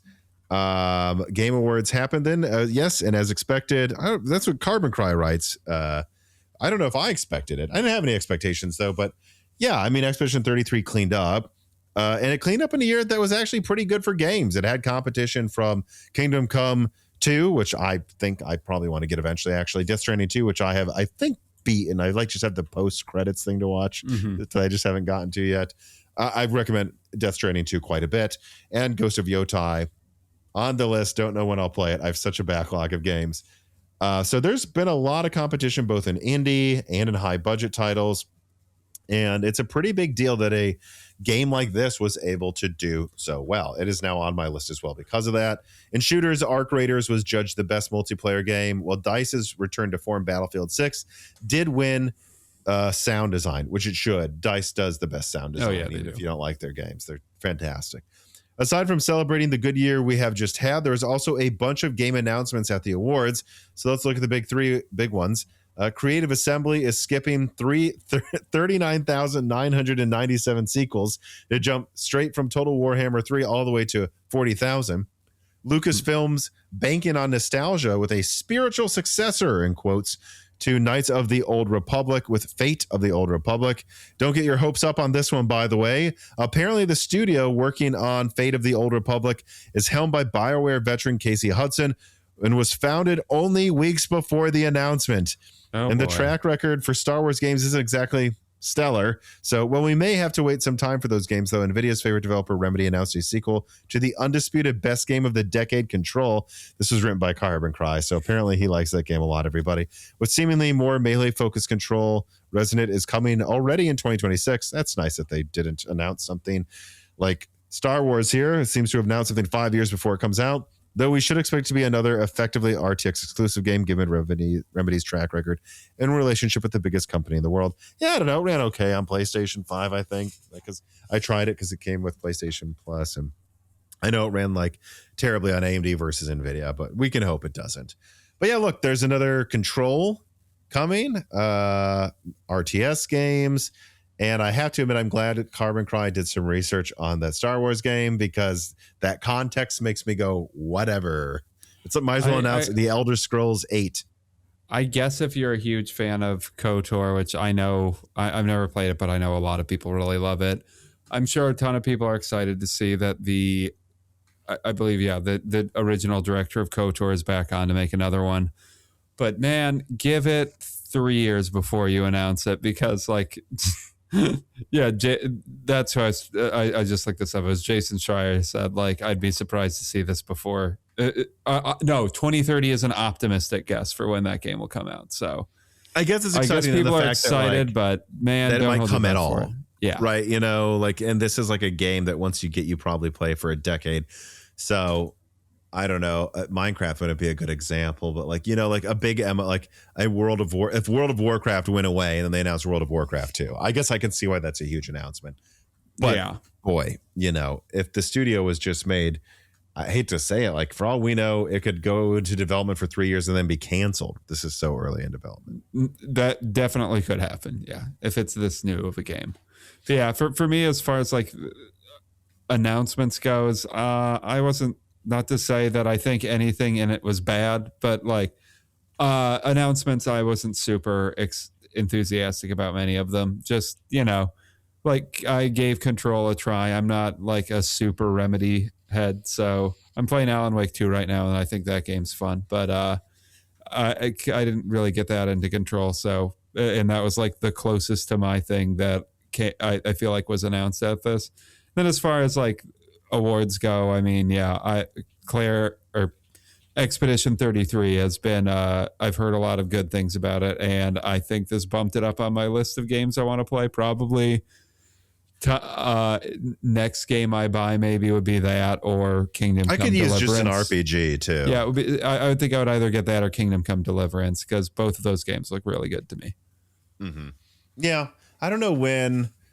I think I'd want to beat Alan Wake 2 first. Yeah, and maybe I'm talking about like June when I buy it or something. I don't know. Yeah.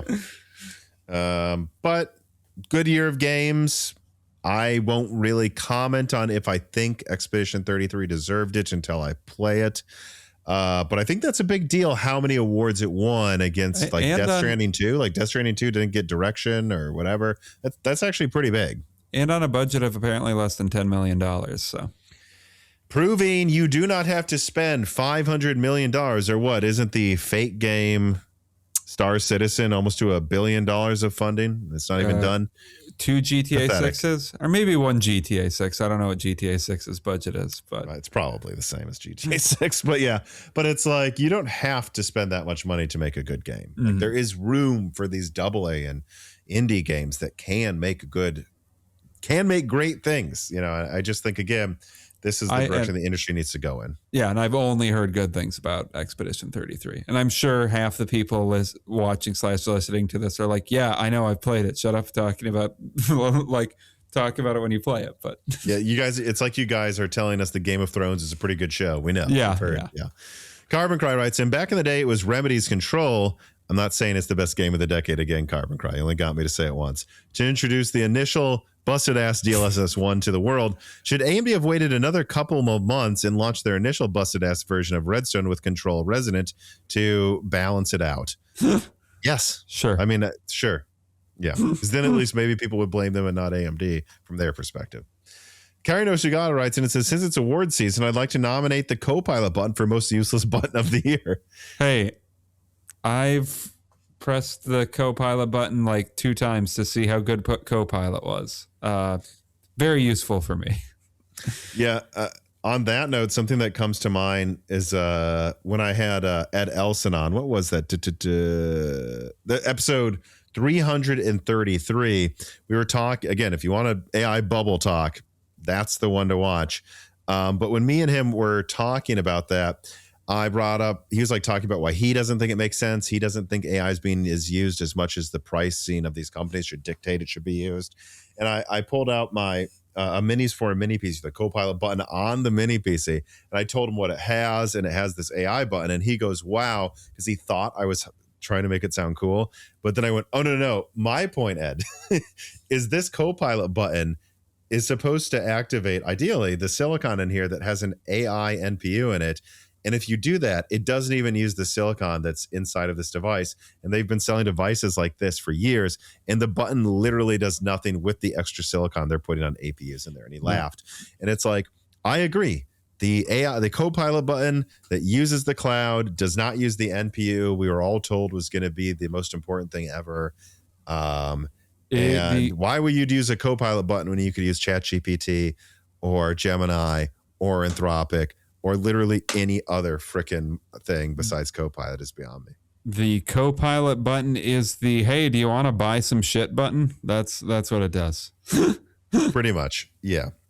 But I don't know. I didn't watch them. I don't know. I know you looked at them a little bit one night when we were talking. I don't know if you have any other thoughts on the Game Awards. No, not really. Just, yeah, excited about Expedition 33. Good for them. Mm-hmm. We're excited about the game that we know all of you have already played. Yes. All right. Let us now get to the wrap up here. These are the stories that we thought deserved a mention, but maybe not a full 5 to 10 minute discussion. So we already went over the Apple possibly being screwed with not having RAM ahead of time. So I'm going to skip over that one. But also in shortage talk, which is basically this entire episode, it's funny. I saw that they're making B650 motherboards again because of something having to do with the shortages, like running out of other chipsets, but also because they sell just as well as the new B850 boards that are pointless. And yeah, I mean, I don't know. I really think the 800 series motherboards from AMD are just a complete joke. They're just confusing more than anything in a lot of ways. Also, this one would have been a main story if we didn't have a bunch of other stuff pop up last minute here. But allegedly, the 9850X3D has been benchmarked a solid 5% faster than the 9800X3D. And I've also seen reports out there alleging that it might be able to support significantly faster memory. The only thing I will add to this that makes this kind of noteworthy and why it would have gotten its own story was I have heard rumors in the past that AMD was considering binning the memory controllers so that you might get like DDR5 8000 or 9000 support in the Zen 5 Rishas products. I am not confirming that.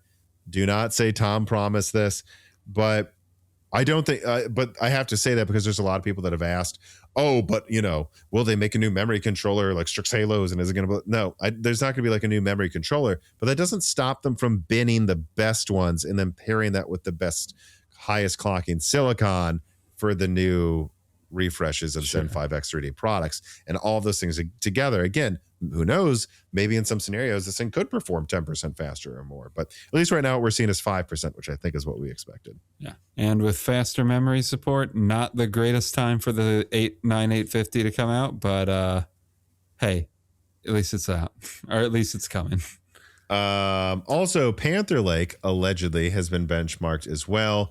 I don't have much to say about this. A lot of it is synthetic stuff. I think like one of the leaks was like Furmark 2. I don't use that to test the performance of products. But what I will say is all of it seems to point to Panther Lake's integrated graphics being firmly ahead of Strix Point an integrated graphics performance. That's good. And probably like, I don't know, maybe better than the worst Strix Halo 16 compute unit cut down yields. Like, so probably not quite as good as the 32 CU model, but it's still not bad, notably better. And if they could get to anywhere near any of the Strix Halo, again, minus the 16 compute unit one that's way weaker, and I don't even think anyone's even tested yet to this day.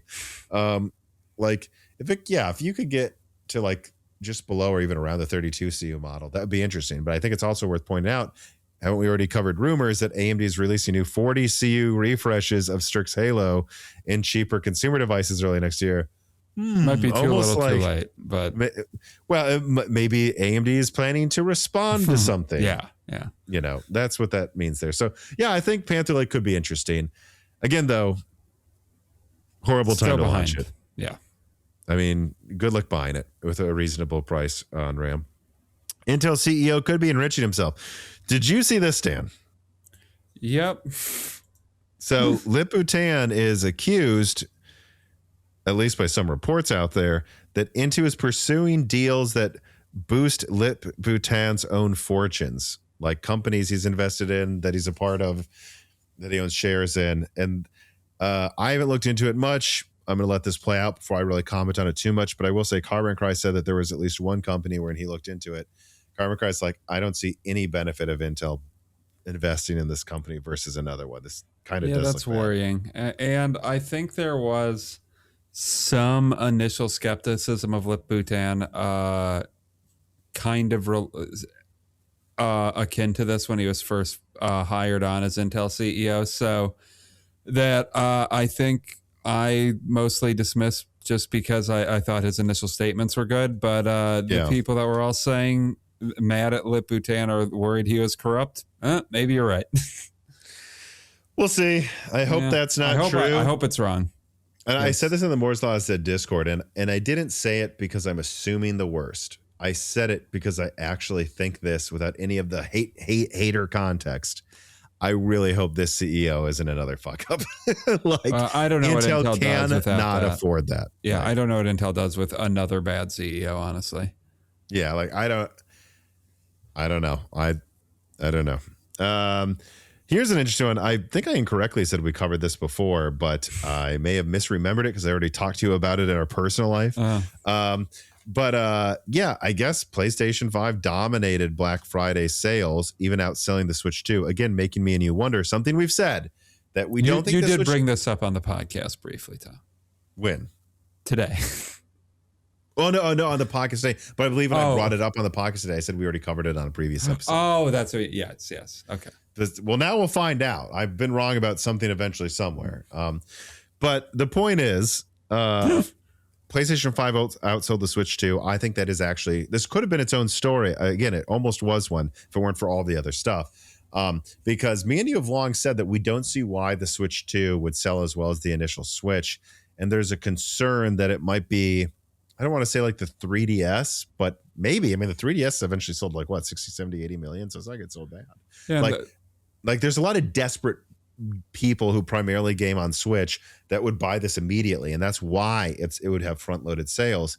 But everyone keeps treating this like it's a pro console, not like it's a true evolution. And because of that, I have a concern that it won't have the legs people think it will have, or that they would assume it would have based on its initial sales. And seeing the PS5 outsell the Switch 2 on Black Friday, I don't know. Having said that, the PS5 was $400, the Switch 2 is $450. PS5 actually being able to sell their consoles at a reasonable price during RAM shortages was undoubtedly part of that, though. Yeah, which is interesting because I was beginning to think like that idea we had might be wrong because... But now I'm not so sure. I agree. Because like, didn't it cross 10 million sales already?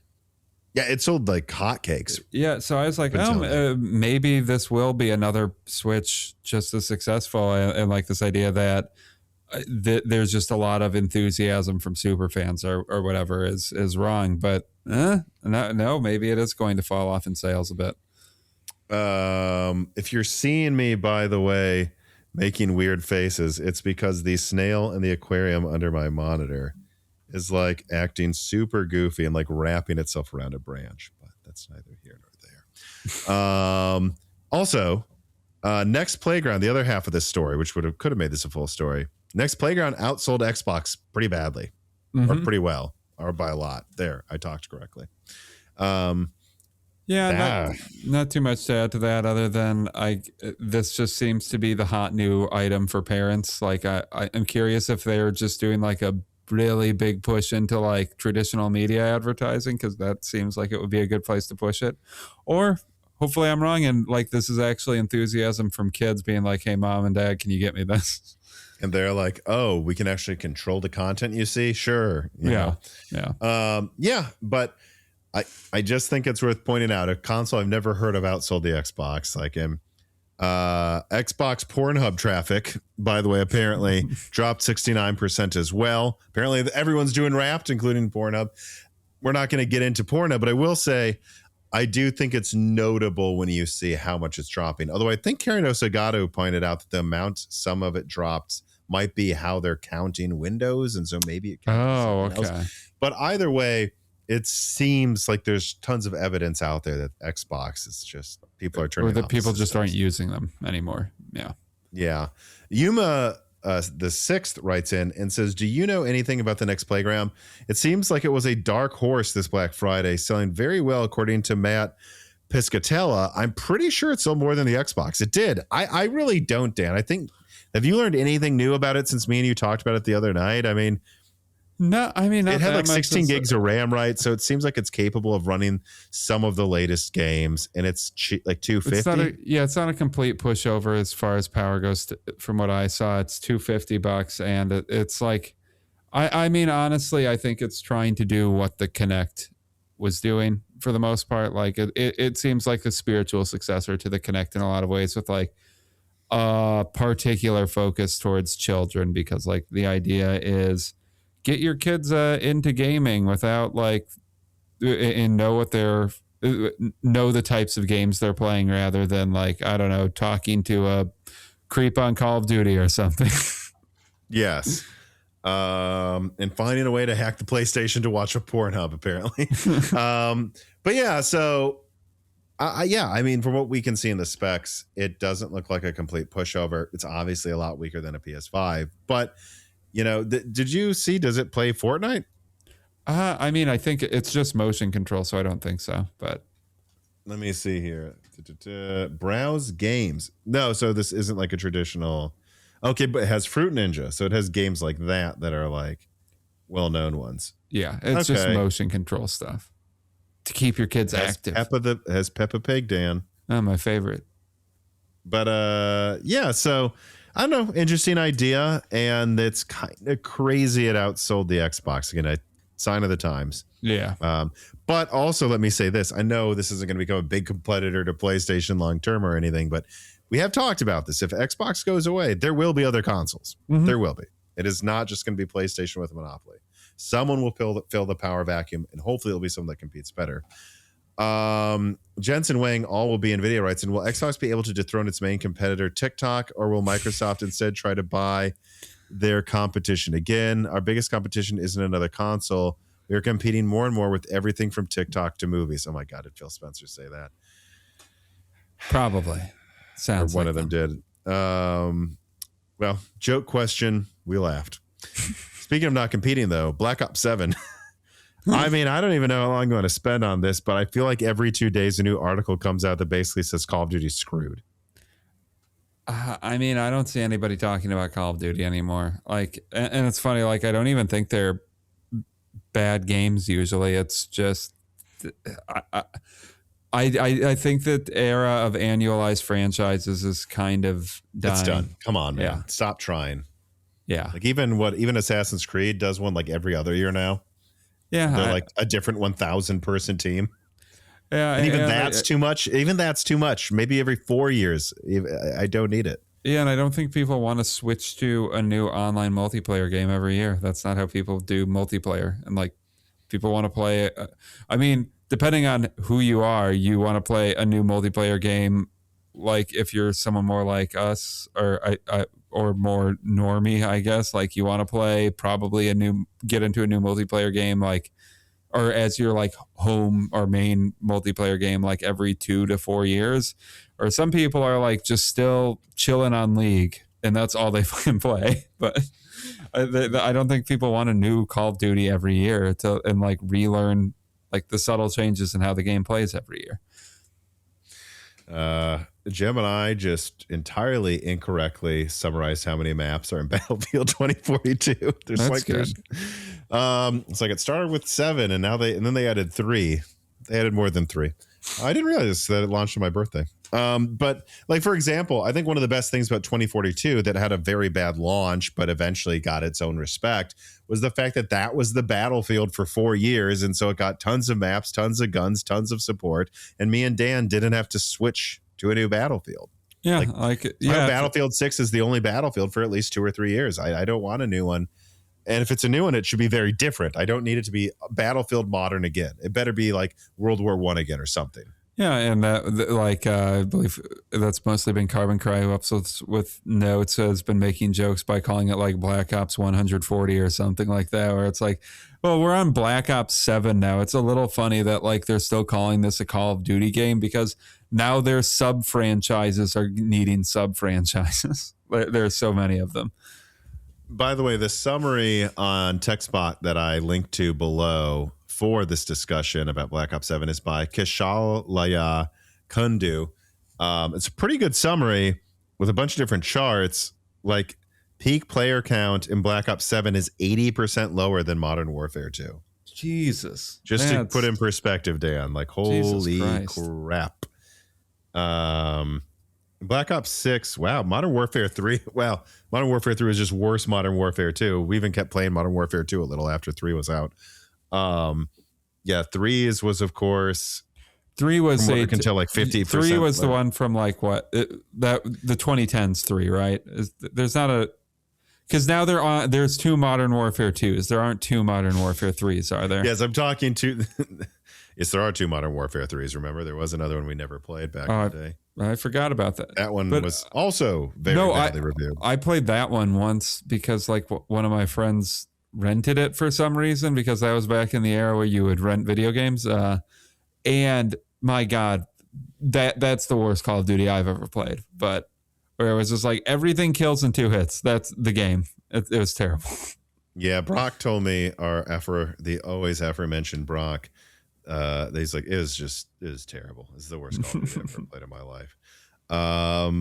Which on that note, Jensen Wang, AI isn't a bubble rice, and it says when there will be a Brock episode to prove this mythical person exists.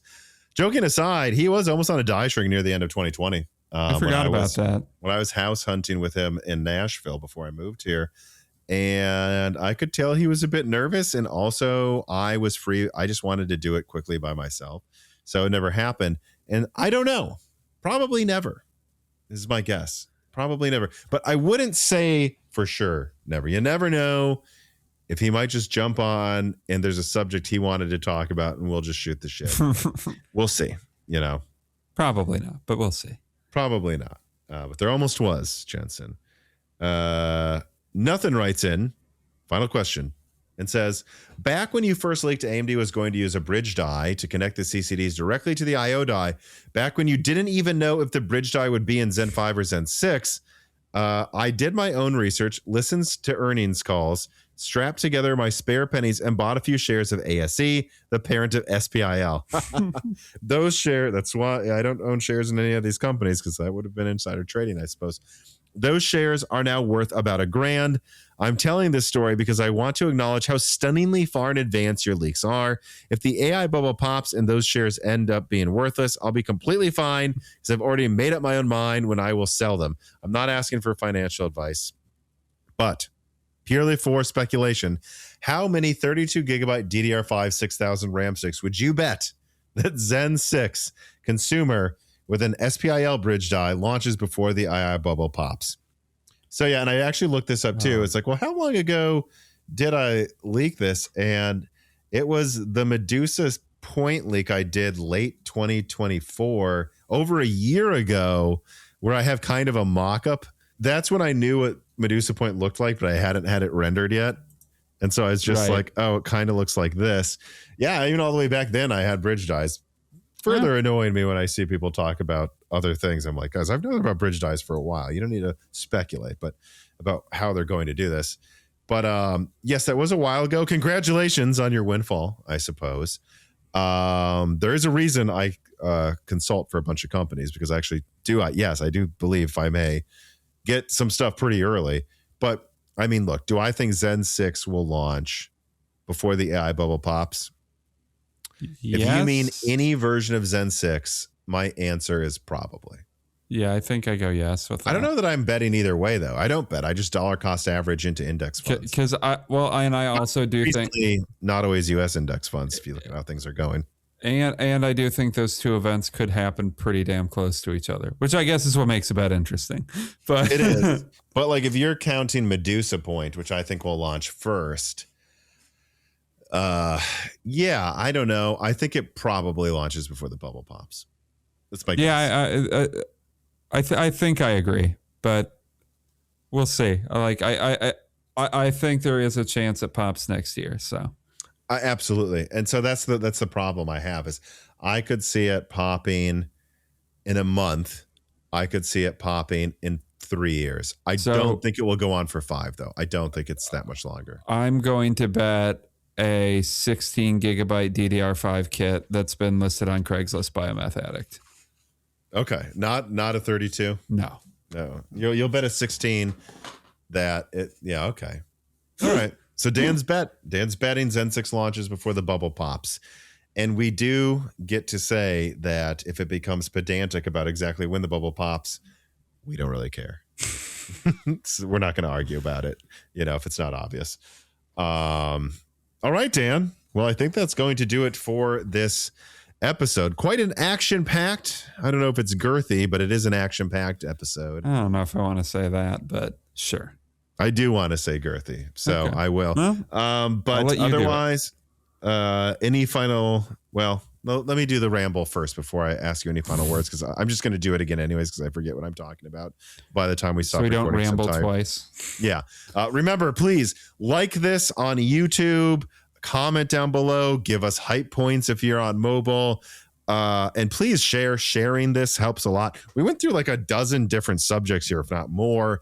Like, if you think it's interesting, share the thing that you thought was interesting. The whisper I said about the 9850X3D. Share something about what I said about the little hints I'm dropping about the PlayStation 6. All of those things really does help you when you share those on Reddit and Discords amongst your friends on Facebook, whatever, or TikTok, the main competitor to Xbox, according to the Xbox people a year ago, or whenever that was. All of that really does help. And please also subscribe to Moore's Law is Dead on YouTube, as I always say. Usually anywhere from a third to 2/3 of you, I usually just say a half, are not subscribed. Subscribing helps the videos get recommended more. It helps us put food on the table more. So please subscribe as well. And then, of course, consider joining Moore's Law is Dead on Patreon. We just had another whole 1 hour bonus video go out comparing what lessons we can learn from the 2021 shortage to apply to the 2026 shortage, and gamers' reaction to negative stories, gamer rage. I think it's a very good episode. A bunch of other ones from this year as well. There's hundreds of die shrinks if you support us at the proper tier. And then, of course, you can ask us questions as well. David Does Tech Stuff will be, as always, the end of year guest for a cheerful, laid back episode around Christmas. Lowest $1 tier gets to ask him questions. We'll be putting out those requests this week. So please support us on Patreon. Click on the links below to support our sponsors. And Dan, any final words? I don't think so. As always, he says, I don't think so. So I don't think I have anything else, anything else productive or worth listening to say. So I think we'll end it here. Everybody, thank you for watching. Thank you for listening. And don't go away. We'll have plenty of content dropping over the holiday season. Goodbye. This podcast was brought to you by the YouTube channel and website Moore's Law is Dead. Moore's Law is Dead and Broken Silicon are trademarks of their creator, Tom.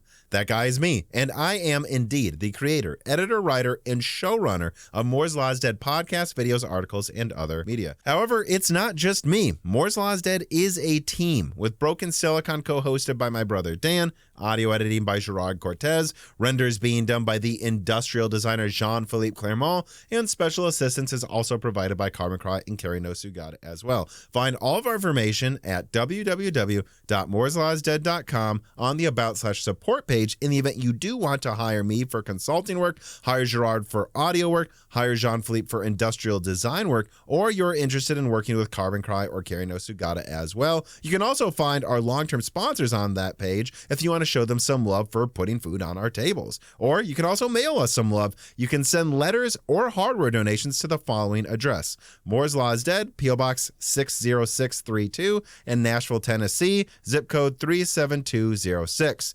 Although, to be honest, the best way to show Moore's Law is Dead some love is to support us on Patreon. Patrons are what makes Moore's Law is Dead content truly possible. Every month, and really every day, depending on who you're talking about, me, Gerard, Dan, and Jean-Philippe are working tirelessly to provide a steady stream of content that we could not keep doing unless we knew the work was possible without being reliant on sponsors dictating every little thing we put out. Don't get us wrong, we love our sponsors, but we love directly working for you, our fans, much more. If you have any extra money, even a couple free dollars a month, consider supporting us directly on Patreon. Those couple of monthly dollars will get you access to the exclusive podcast Die Shrink, voting on subjects of future podcast episodes, the ability to ask guest questions, and of course, access to the Moore's Law is Dead Discord full of like-minded people who I am sure would love to meet you. I am one of them. Additionally, higher tiers get access to early, ad-free episodes of Broken Silicon, the ability to ask questions in all Broken Silicon episodes and Loose Ends live streams ahead of the recording, and the entire back catalog of Moore's Law is Dead podcasts, in addition to having thanks in the credits of videos and podcasts depending on the tier, with other perks available as well. And hey, if you cannot afford to support us directly every month, please do share Moore's Law is Dead videos and podcasts with friends and family, and on social media and websites like Reddit, and give Broken Silicon a 5-star review on Apple Podcasts or your preferred podcast app of choice. All of this does really help us so much. But like I said, this podcast would not be possible without the patrons directly providing predictable and reliable support every month. And so now it is time to give a personal thanks to the greatest of the fans. The following supporters are at the 10 gigahertz or higher supported levels: Brad Medlin, Drita Foles, Gist, Daniel D, Nicholas Buckner, Aaron Close, Toka, Jan Rauner, MJB1, Daniel Hyde, GZ Ziggy, SNES Chalmers, Jerem Ferrier, Valkamalev, Jensen Wang, Compressed iBlock, Sarcastro, Chris Rich, Evan Dingle, Hal Buma, Shredbird, Sammy Malas, Chrysanthenos, Curry King 3, The Boss Haas, Tommy, Jonathan, Jake Dude 23, Jake Martin, Zlicky, Gamers Unite, Meat and Pork, Ian Clifford, Tim Robb, Amiable Chief, Travis Gooding, I Should, Winwing, Zoot Suit Taylor, Mads, Patty Cakes, Craig, Michael McGee, Stephen Coates, Mark Mitchell, James Anderson, Mark Raidmaker, Salty Internet Pirate, Henry Zhang, Wesley Sager, Cameron, Michelle Pell, Hexapuma, Teak Autumn, Reginald Ari, Windstar, Little Germany, James I. Raider, Bart, Let's Go to the Lake, Milton, Brett Jones, Chuck Glidden, Stephen Dick, Mac Daffy, Justin Bustle, Austin Haggerty, Joe Foot, Brian Scanlon, Hardland, Brian Wright, Slushpod, Jansen Angima, John Swin, The Forbidden Juice, RB Racer, Matthew Cassells, Alex Vega, Solarized 80, Albergun, Keekum, Sprutnik, Brian P, Hoodat 42, Cornster 671, Penta Winta, Omega Doge, Dan M, 1988, Hugo, Ander Kiwi, Mr. Tiger, John Wick Boomstick,